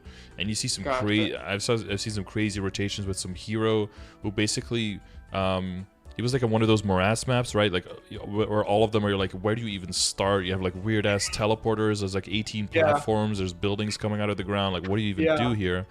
And then they like jump to the left, and then they hit once to the right. Their weapon aura like swipes out, hits those 2 platforms. They're already like throwing out a shout mid-air, rope lift up again, and then throw like a puncture, and then a world reaver as they're falling into the ground, and then they teleport back to the top right. And I'm like, what the fuck am I watching? Like, but if you do that and you're at a level 10 map and you have a VacPet that actually like throws out the pet, I mean, it's better than just like letting your VacPet waste away because you don't have a totem, right? So there is definitely some merit to that, but yeah, that's when you're gonna need like KMS resources, because no one in GMS is gonna torture themselves on like finding morass map patterns when they can either copy it from KMS, or when you could just have totems or just get a Kishin Mule instead, But you don't have that laptop, so maybe desperate times call for desperate measures, I guess. We'll see. So yeah, I guess. For all these other ones, those are just my CRA coins. You're a bit of a pack rat, aren't you? I think that's the reason why I put my like herbalism and mining and stuff is because Uh-huh. I wanted to put on what I can keep. I've got that, like fear of missing out. So Yeah, just uh-huh. keep everything. And Is that why you have all of this oh, reindeer milk and sunset I dews don't and know. shit? Maybe a garnet will be made for best in slot later. I don't know. Yeah, I don't know, yeah. Yeah, who knows? Who knows? It seems that some stuff is definitely seems pretty safe to get rid of, I would say. Most of the yellow Like, stuff is like pretty safe to get rid of, like gold, what is it, topaz, some of the green stuff. So basically the thing is, once you get to a point where you have enough like jewels and oils, then you could just start getting rid of the seeds, the flowers, and the okay. and the rocks, because like the whole process of refining it, the only thing it really does is just it takes away fatigue of being able to craft things with them later. And then you have to wait an extra day. So at the beginning, it's fine to keep them, because then if you want to make something, you could just make the jewels, make the refined components, right? But once you start getting enough refined components, and that's mainly just from gold flowers, right? Those just shit out giant amounts, or like the big floating things. Because then you just get a pack of like 4 diamonds. And it's like, oh, this is like the equivalent of 30 ores, because there's some change, because there's a chance of failure on the refinement process as well. So once you start building up, I mean, I wouldn't say like having 8 diamonds is like a giant pile of them, but once you have like a few hundred, you can just throw away the ores basically. Okay. But yeah, like aquamarines and diamonds are nice, because you can just power level smithing on any character with that by just making a bunch of arrows. So those would be things that I look out for in the beginning. You can keep some like don't think mithril, but like emerald and dex crystals if you want to level your Meister to 12. Although with the current meta, I don't think Meister is required at all anymore because of the Kana rings. Yeah. Oh. Because if you can get enough drop rate and you can get a bunch of Kana rings, you can just completely sidestep even having to level up to Meister and have to deal with primals and all of that. Okay. Because you can, back up Kana treasure, transfer hammer into superior, and you can just be done with that. So. Okay. Yeah. But yeah, we'll have to also take a look and see if they're going to make the Kana ring unique or not, because right now the best in slot would basically be just like 3 22-star Kana rings and a 22 superior, which is a weird situation. So solid is better than Meister? Solid is, well, no, it's a lower level, right? Solid only goes up to 20. Oh. But but the second Kana is better than Meister. Okay, yeah. Yeah, well, you don't have to deal with primals and with all the crafting materials and with the fatigue and with the upkeep and all of that. You could just get another Kana ring as a drop and then just use that, Okay. I mean, it can boom, of course, and then, if you want to power level through it and you have like 10 primals, you might as well do it to force it on. Like, if you're on a new character and you don't want to wait like weeks and weeks and months to get a bunch of Kana treasure rings, you can still, you can brute force your way to Meister and make like 20 rings if you have a bunch of materials saved up from another character and then just get it.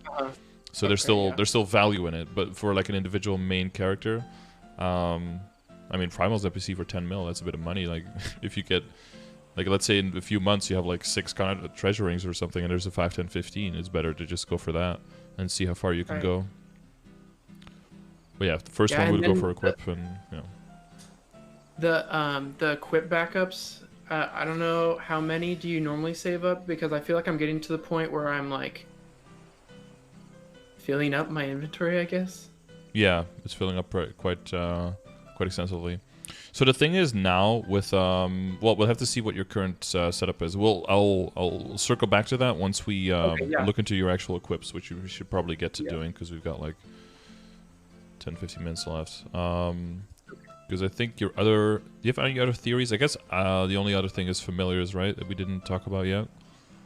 Yeah, and I figured I would just, like, I've got a 15 ID and, like, a small item drop rate. And so I just figured I would farm it up in Moonbridge when I get there. And I need 2 more badges for the 3 familiars, and I'll just get those when I get up there. And to the 245 and 250. So. And then you probably mainly just be looking for, like, a healer and mainly, like, boss familiars, right? IED won't be a huge priority for you.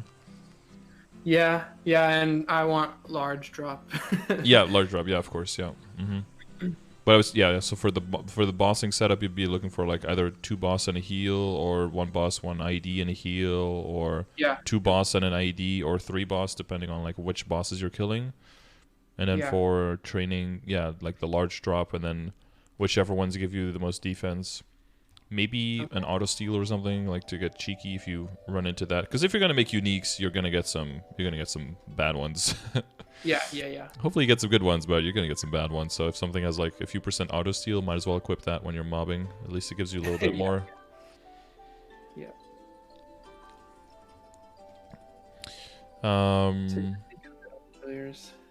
Yeah. Yeah, you get your sets ready, you've got all of that stuff ready. The only thing that may be possible is like min-maxing a little bit with which badges, but you already got an ID, you got 2 of the critical rate ones, you got a percentage attack. Like, that's all like peanuts, and that's like stuff to do later when you don't really feel like training, but you want to make a little bit of gains. You know where to find all that, so I don't think there's any advising I need to do on any of that. So let's keep that in mind, and let's look at the equips. So any like theories we want to start with with your equips?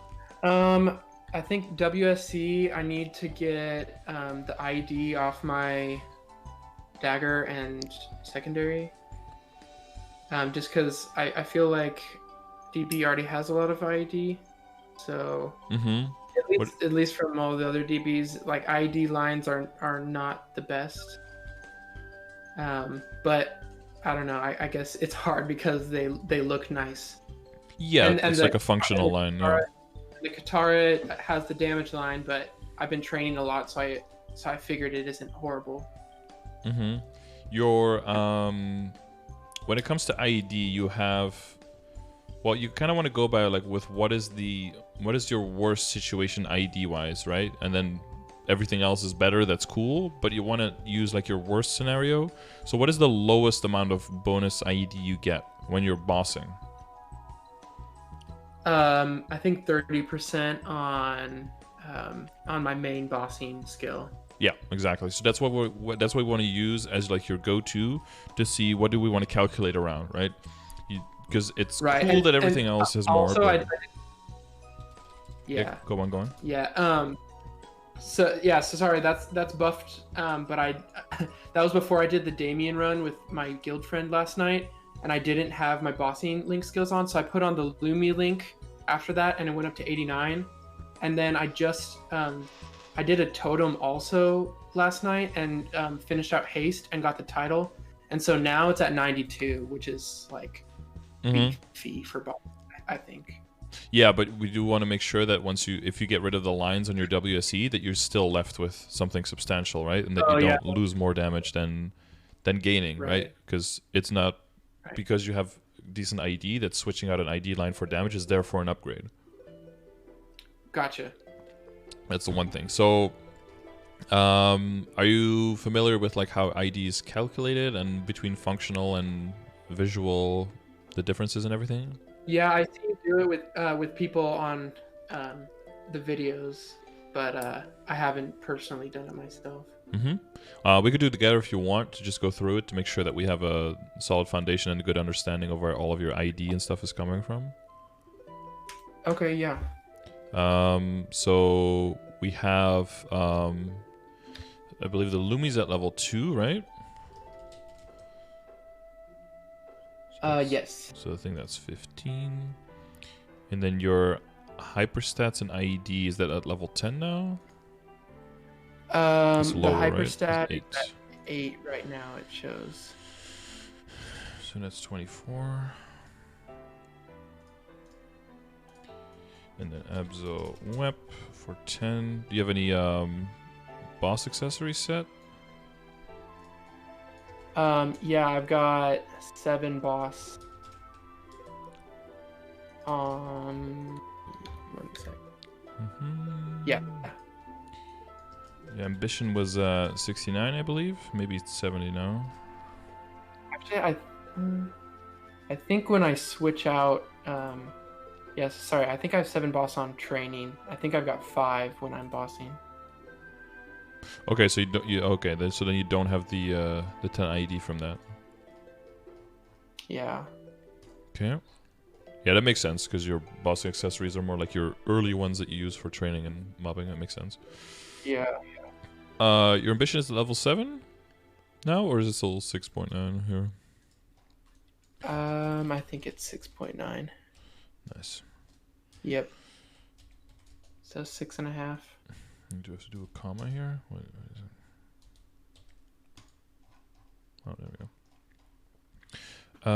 CRA, B Simmer and Blaster is at 3, I think. Yeah. Oh no, 4? Oh wait. No, 3. No, sorry. Beast Tamer is over 200, but Blaster isn't. Yeah. So B Simmer is 4 and the Blaster is 3. You do have the Spirit. No, you don't have the Spirit Golic set, right? Is it 4 or is it 5 at level 200 for Beast Tamer? Oh wait, double S. Yeah, you're right. It's 5. Yeah. Yeah, it's always weird because the crit rate and the crit damage and the ID are like a little bit jumbled up. Right. Yeah. Do you have a Monster Parker medal? I don't. I do it 7 on for EXP days, but 2 just for the other ones. Okay. And you're okay with Monster Park potions for your progress with everything? Yeah. Yeah. Okay. Because I have no idea. I have literally like 6,000 gold in my inventory just to look at, so I can probably do. I could probably do with a lot less runs as well. So I have no idea the order of magnitude of how much less is actually acceptable amounts. I'm way just in my own world with that. So you don't have that, and you don't have the Superior Golic set either, right? No, I got 2. So, and then you have 1 familiar. Yep, 15% familiar. With 15, and then let's see what else we're missing. Do you have any passive that gives you IED? Like the skills? Yeah, like 2nd, 3rd, 4th job skills that give any IED.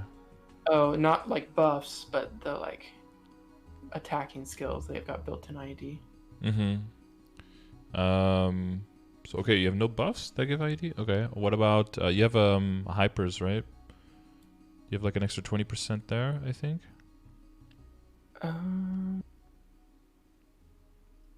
Like my V skills? Yeah, no, your hyper skills. There's like passive hyper skills that you can select certain skills, right? Those give IED sometimes as well. But that's like part of the functional, not part of the visual. But that's also important to know.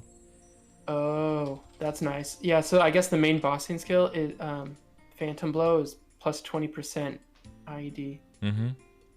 Yeah, so that's why people say like you don't need. 30... Sorry, is that a 30% on the main one and then 20%, or is that 50%? So yeah, that's because of how it's calculated. Is that all the sources are calculated individually? Because otherwise it'd be pretty nutty, right? Because you have 20 in your boost node as well. So otherwise you'd get like 70% on it, which would be kind of. Dang, you're right. Yeah. So it's like 20, and then 20 on whatever is left, and then 30 on whatever is left. Okay, yeah. Event buffs, titles, skills, potion. Wait, you don't have any.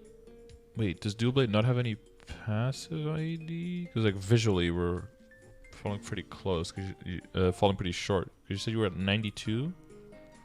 Oh, did you get the haste title? Yeah, I got the event title. Got 1 familiar, Beast and Blaster in Legion. You don't have any in Legion block, right? Nope. Okay, so now we need to add. So is this what you end up with if you get rid of it? So you have 40 on your weapon, and then 30 on your secondary. Yeah.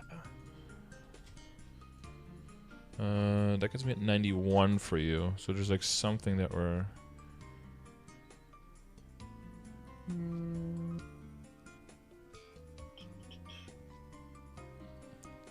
Yeah, there's a hyper and a 5th job skill that have true IED, and everything else have some built in. And then you have the passive hypers, and you have the boost nodes on top of all of that. And then if you add on top of that, what people end up doing in the end game is like filling out your Legion block in your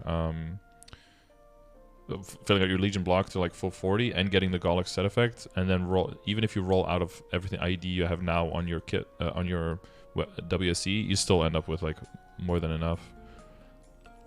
Mm. I'm missing Yeah, 10 somewhere. Do you ever use the... probably... Oh?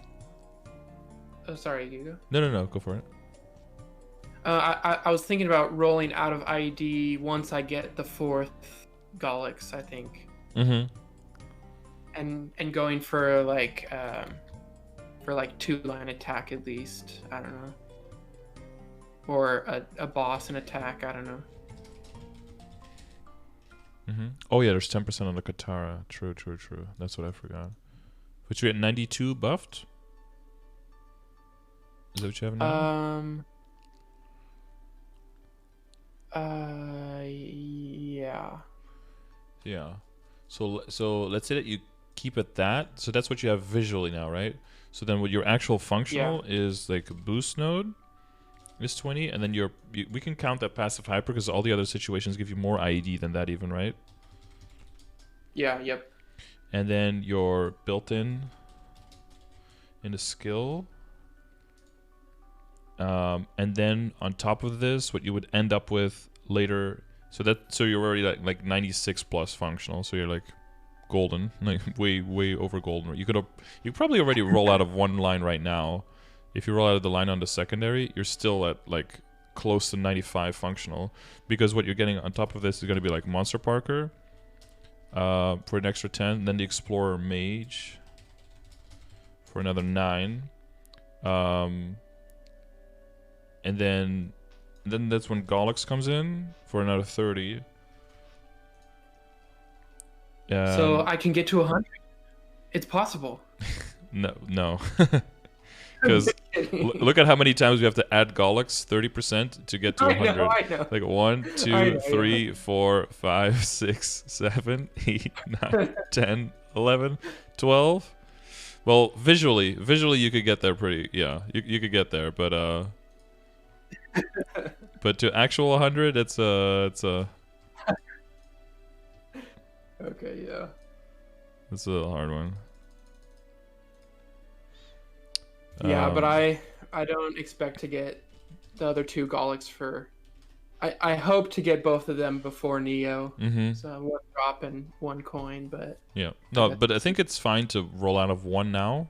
Probably roll out of the secondary and go for like higher damage on that. Okay. At least 2 lines of attack. And then you'll still be fine. And then once you get a Gollix, you can roll out of the weapon. And then basically once you'll get into a few more sources of ID by then. And then for the end game to really, really, take it home. And this is when you're like pushing past Hard Loosen and Hard Will and everything. And then you have that 8k Legion, then you can fill in the 40% in the block as well. And then that's basically just like, the frosting on the cake, cherry on the top, whatever you want to call it, to make sure that you get all of your damage to like knock home. Gotcha. That'd be fine. Okay, yeah. As far as the other equips, so I'm going for the 2 Gollix. I'm not getting Dominator. I'm super unlucky, but I'm still going every day. I've got both Sweetwaters, and right now, sadly, my Sweetwater tattoo is weaker than my drop, even though it's 15th power. So, because my condensed power crystal has 15% luck also with Meso. Right. But. Yep. Yeah. Yeah, you need 17 or higher to really put a dent in it, and you need. You need Gollix as well. That's why I usually advise most people to not go into Sweetwater too quickly, just because the set bonus carries you all the way until you basically switch out the whole thing with the Gollix, because that's when the set starts falling apart, and that's when the Sweetwater stuff can go 17 or maybe even higher, and then can start really shining. And before that, you're fine either way with just keeping the Zakuma in face. You're good with that. Yeah, so I got that epic Dominator pendant for damage gear just because it's waiting for... the Mechanator pendant. Oh, Mechanator, yeah. Okay, yeah. Mm-hmm. And then, sadly, I just got my Superior pendant like 2 days ago, and I rolled that on the right. Mm-hmm. Freaking... double Meso. So, whatever. That's nice, yeah. I'll probably use that until, I don't know, for another month, I guess. during all these training sessions I'm gonna do. But Mm-hmm. I'm gonna go for one droid. Yep. Um, um, yeah, I don't know. 70. Yeah, you got the belts. If you have enough reinforced backups, then you could get rid of Oh the yeah, ping bean belts. I'm Like wearing it's kind of I'm wearing a 15-star reinforced right now, yeah, that's your current belt. Mm-hmm.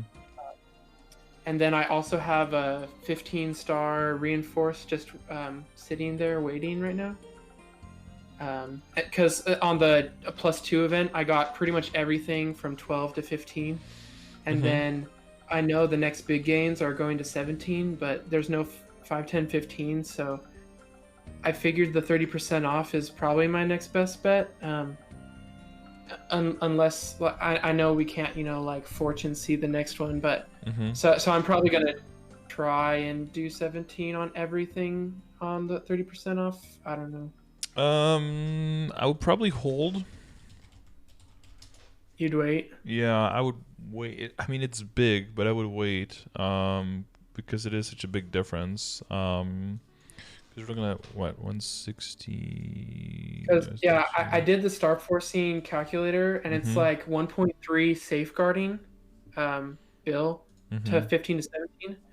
And then on a few like random other ones, like when I'm not safeguarding CRA or like the reinforced earring and belt, Mm-hmm. those are pretty cheap.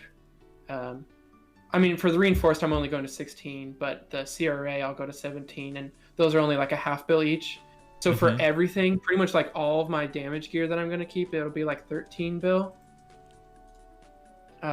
Which I like doing the math with the training and all my totems, I'll Mm-hmm. definitely be able to get before 30% off, but I guess I'm just Yeah, it's just that 5, 10, 15 is half the money. yeah. But at least for the ones that you safeguard. Yeah, that is pretty juicy. Maybe, yeah, maybe on the ones that you would safeguard, maybe they're hold off and then go for the ones that you're not going to safeguard, because that's going to be disproportionately huge difference, right? If you do like on the 150 that you're not going to Right. be, that you don't safeguard, Right. that's where the difference is not nearly as big.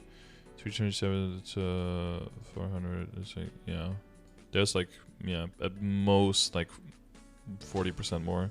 It's still a difference, but honestly, that's totally up to you. If you feel like you can't wait, or you need, there's some damage you need now. But I think we're like with the extra arcane power, right? That extra 20% final damage for hitting the metric. If that's enough to kill it, I would postpone it as much as possible. But it is very possible that we have to wait another like 10 to 12 weeks or something for like another 30% off. But it's also possible that it comes as soon as, what is it, 8 weeks? Yeah. Which, yeah, I mean, that's your call. I'm not gonna like tell you have to wait or you have to do it now. I guess I'll just have to see once I get to Moonbridge and see if I actually can one shot, and if I can't, then maybe I'll make that decision. Because yeah, it could be as soon as 6 weeks from now. If we get it in the next batch, it could be in Right. the end of the If next batch, and then it's 11 weeks, or it could be another batch away, and then yeah. Gotcha. Yeah, that's kind of the call. But I think, so what plays into that as well is whether or not you are going to like push beyond on the Abzo, which I think you will stay on Abzo, right? Because it's already legendary and like at least 2 lined. Yeah. Because that arcs more into what you were talking about before, right? With the backups that I said I would circle back to. The main thing there, because I think you've got most of the other stuff figured out, like with the heart, you know what you're doing with the cup, with your flames, all seem pretty on point. Your accessories, I think you know what the options are there. I mean, yeah, you're basically just waiting for Gollux. I mean, there's not rocket science Yeah. anymore at this point. Alex and the Dom pendant. Yeah, exactly. And the transposing, all that jazz. The main thing is going to be if you, and that's the main decision for you to make, is if you do, where is it here? If you do the whole thing where you just go high Star Force on 150 and transfer into high Star Abzo, or if you reasonably just sit on 17 or 18 Abzo, which I think 18 is a small extra risk, but like worth taking. It's like like 0.2 or something, that one thing booms or something. There's a I don't know, I think it's like a 50-50 chance that one of your item booms if you get everything up to 18, something like that. Wait, you're saying get fodder to 18 and then transfer it over? No, because then you would leave with 17, right? You could, yeah, no. Like if your stuff was only like unique or something, I would say like, oh yeah, just fodder to 19, transfer over, and just sit at 18, something like that. But if it's already legendary and stuff, I think it's pretty safe, like during the next 5, 10, 15, to push for 18 instead of for 17. Oh, okay. And then hold on to that, and then bank all your other income on getting your accessories basically to 20 and to 21. So I would go hard on stuff like the earring and on the belt and things like that. Go really hard on those and not go too hard on the Abzo stuff, because I feel like Arcane can be really close and it's such a huge gain very quickly on top of Abzo that it's better to kind of skip high star Abzo, because you have droplets now. You're going to get a bunch of droplets in the new area. We have the shop coming up, right? Hopefully the anniversary shop coming up that should have 50 of each, and then Neo has 2 shops with 50 of each in it. So you're looking at 150 of each kind of droplet if we get the same events. So with that in mind, you basically already are getting like, and with training until then, you basically have 3 equips right there. You get 1 drop, and you're almost at a full set switch over. And Arcane is expensive as hell to upgrade into, but it's worth it if you can move into it pretty quickly. So I think it makes more sense to do it that way. So you leave Abso gear at 18, get like accessories to like 20, 21 through fodder, and then try and switch out the Abso gear with Arcanes after that? Yeah. Okay.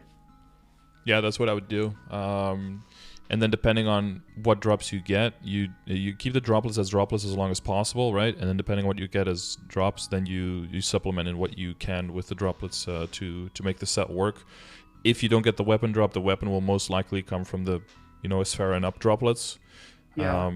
Because, there's 3 equips that need to come from the other one, so that's a little bit more tricky. But the weapon also has the highest chance to drop because it drops from both of the hard bosses, so there's that. Gotcha. And you should be able to get into the hard lucid, hard will category pretty reliably if you have 18-star Abzo that doesn't absolutely suck, like in terms of flames and potential, and all your other accessories get to like 20 or 21, you should be more than golden as long as your boost nodes, arcane power, as long as all of that's on point. You should be more than golden as long as you're, with some practice, with your mechanics.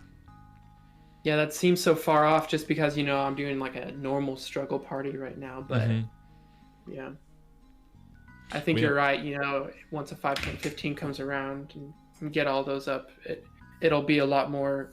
Yeah, it's a size. If you get the 5 to 15 and you lose your event title, it's basically going to feel like you're still upgraded. On bosses, and then whatever comes after that, because we seem to be getting a lot of event titles recently. It's almost like one into the next. So you'll never lose it. Yeah, it's like we're almost having uptime on event titles. So I think it's pretty safe to unless with the current belts, that's kind of like an in-between situation. But I think you could probably get rid of just all the 150 stuff. The stuff I would focus on is the earrings, the belts, and extra kataras, of course, because that's an extra thing, right? That's an extra dimension for dual blades. You can go super hard on a katara as well, as long as you can keep getting backups for that. So that's another item you can kind of cycle in on the same level of order of risk as like your CRA stuff, because you probably have a bunch of backups on that as well. So that's the main stuff that you aim for 20 and 21 on, I would say, is those 1, 2, 3, 4, 5, 6 equips, right? Belt, earring, katara, and CRA. Yeah. Once those are all 21 and like your Abzo is 18, you're already going to be huge. But then the next step would be like to push for the pendant and the ring situation and the stuff that has the narrows as backups, basically. So hopefully by that time you have a bunch of the narrows back up in case that all booms, and then you can go hard on eye, face, and earring. Eye, face, and pendant, right? For the narrows. And then hopefully after that you have a bunch of rings built up and a bunch of Gollux coins built up, and then you go hard on the whole ring situation. And that gives you a little bit of a buffer as well to kind of wait out if they change anything with the Kana treasure ring, and to just build up like hopefully a bunch of kind of treasure rings. If you don't, then you go into Meister, craft a bunch of Meister, maybe synchronize it with like a no boom event if that's somewhere on the event horizon. And if it isn't, then you just go hard on kind of treasure rings, or buy reinforced, or buy solids to transfer hammer into kind of treasure rings, so you get the 19 for safe there. But that's all. That seems like that's all not going to be necessary anymore. But it'll depend on how many backups you have at that point. So that's kind of how I would order those upgrades in general. Okay. So like CRA and earring and belt and Katara seem like the big ones after 17. Yeah, just basically what you can get the most backups for, that's where you go the hardest, the fastest. And okay. There's like two main theories there. I mean, you could go like just 1 star at a time, right? You could go all the 18, all the 19, and then if anything booms, you replace it.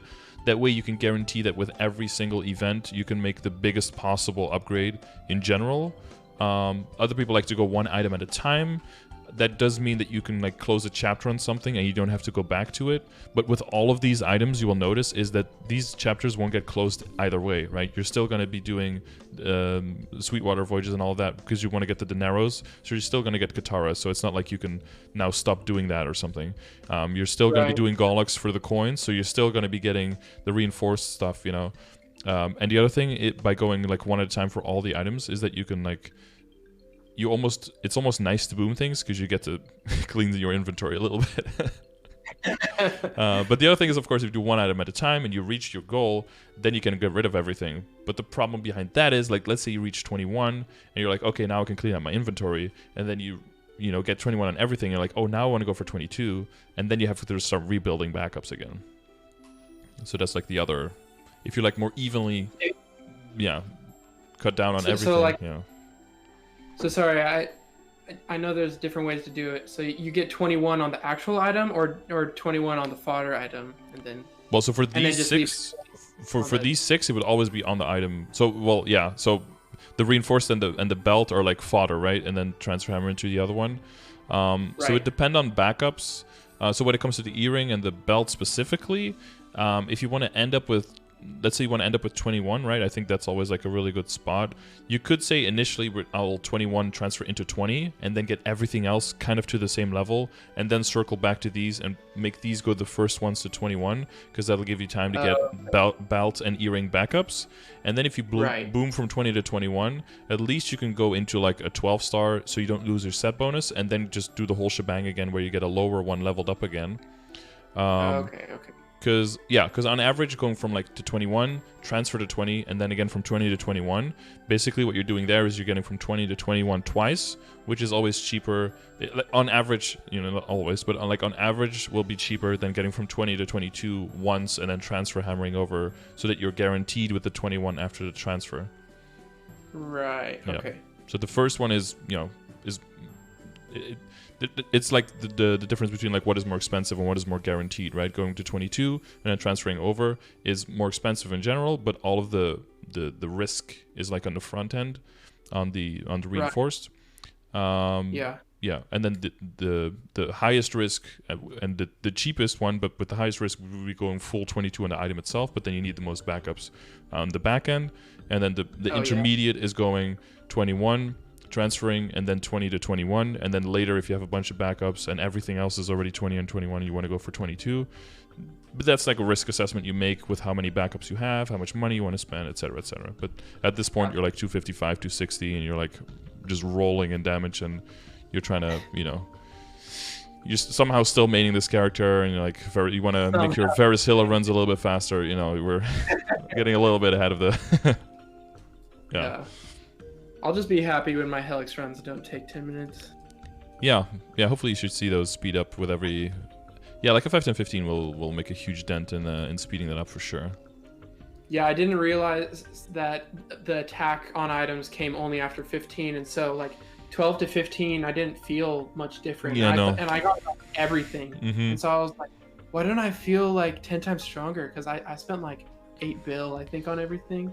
Yeah, and, you're just fronting the you're paying for the option to get attack after 15, basically getting up to 15. Yeah, you don't want to make yourself like you want to delude yourself into like, oh, I'm super strong now because I'm getting to 15. No, and this is why a lot of times I tell people like you don't even have to get 15 stars on your one droid heart. You can just let that sit on like 10 or 11 or whatever until you literally have everything completely maxed out, and then there's a 30% off, and then okay, I guess I'll get 15 stars on the one droid because that's gonna give you like 10 all stat or something like this.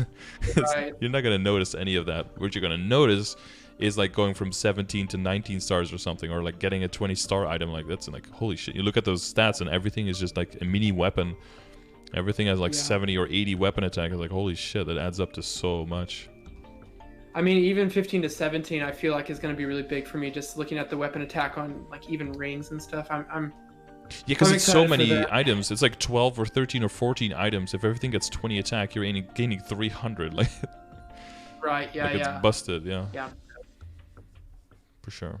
I think you're right about 5, 10, 15, though. Maybe I'll wait for that for the safeguard one. Yeah, I would definitely wait until the ones you safeguard, because it's just so much money. And even if it's like, oh, it's only 600 mil, yeah, but it's like 5 equips, so that's 3 bill right there. So, yeah.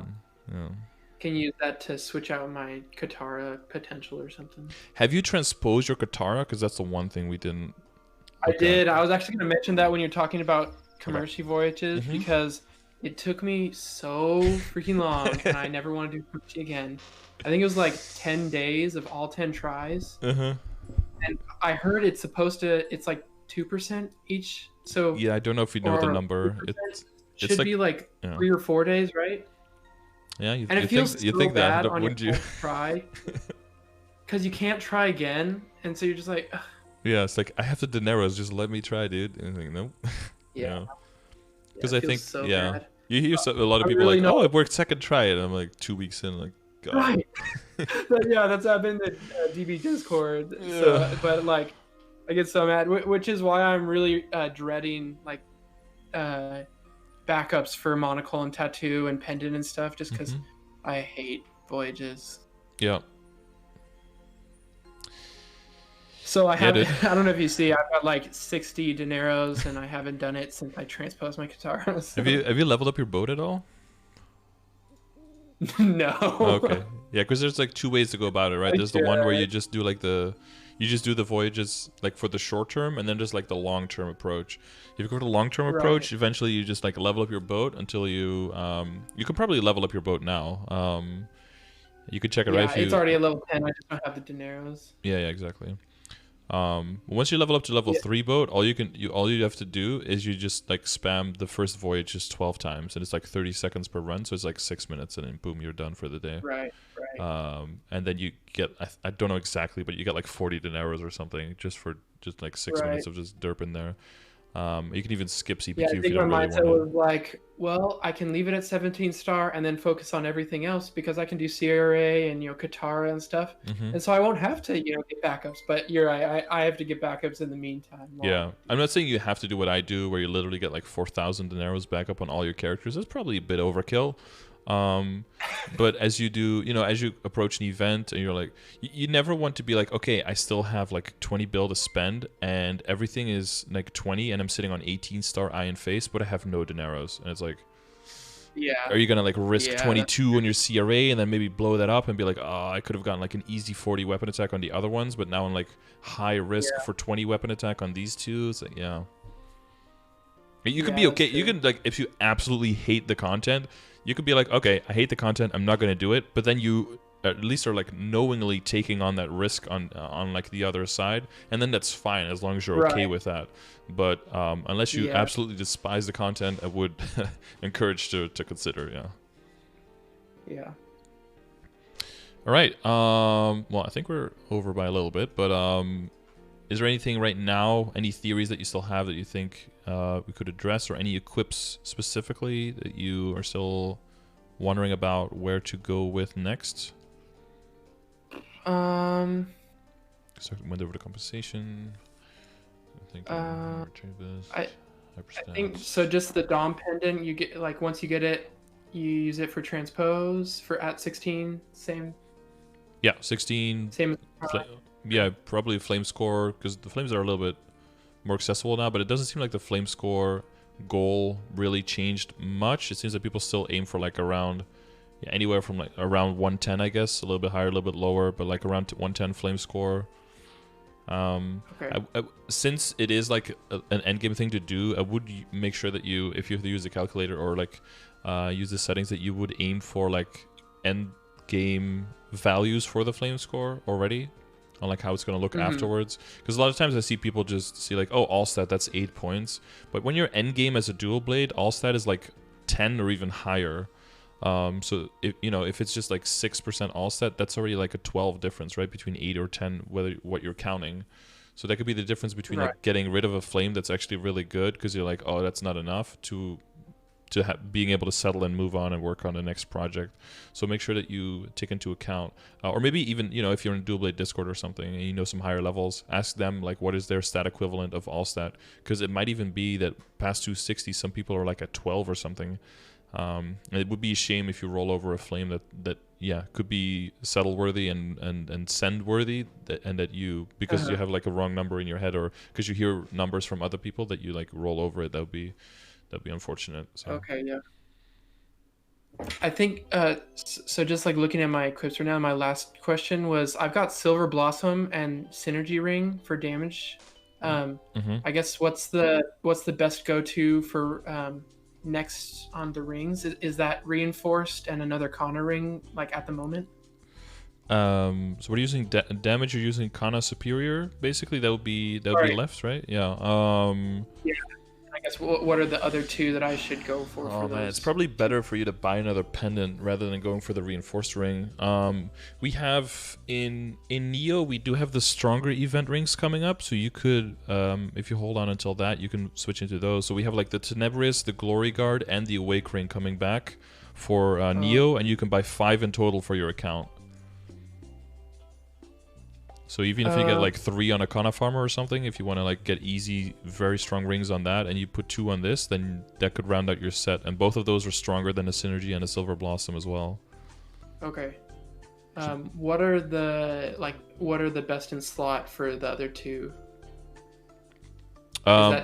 So right, said 2 more Kana rings. it truly depends on how high Star Force you get. That's like the sole determinant. In the past, it was like pretty meticulous because the levels, and the levels determines how many bonus stats you get, and blah blah blah blah blah.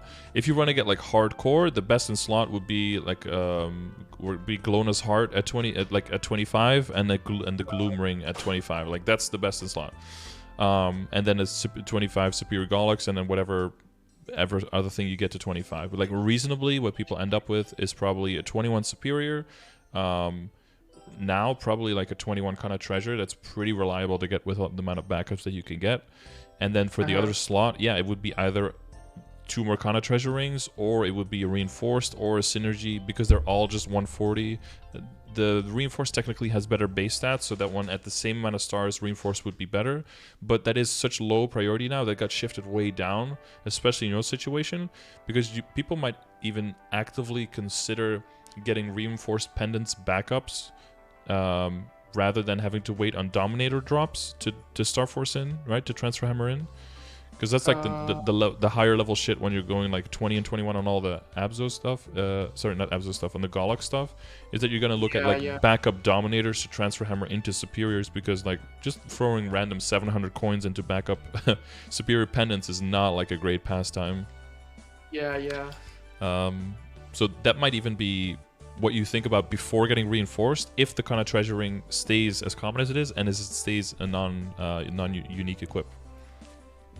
So as weird as that is, a solid might be worth buying because it's pretty cheap, and even up to 20 it's pretty good, and it'll only get like beaten out by a 20 star any other 140 ring.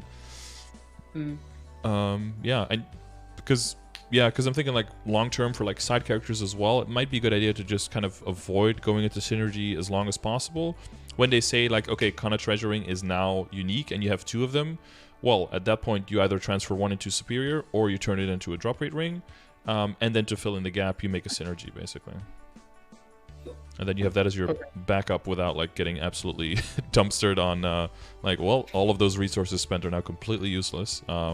Then you at least have yeah. that as a and then you'll lose your potential and you have to redo the potential once you transfer hammer over. But that's a small price to pay versus having no value in the ring anymore. That's like a very different situation.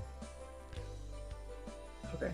Yeah, Cool. but don't the last general thing I will say is but you have the balance now, so I'm not sure if you would, but don't go too hard on potential if you are going to be disproportionately spend more on star forcing during 5, 10, 15 than you hear other people tell you of how good your potential should be, is what I would say.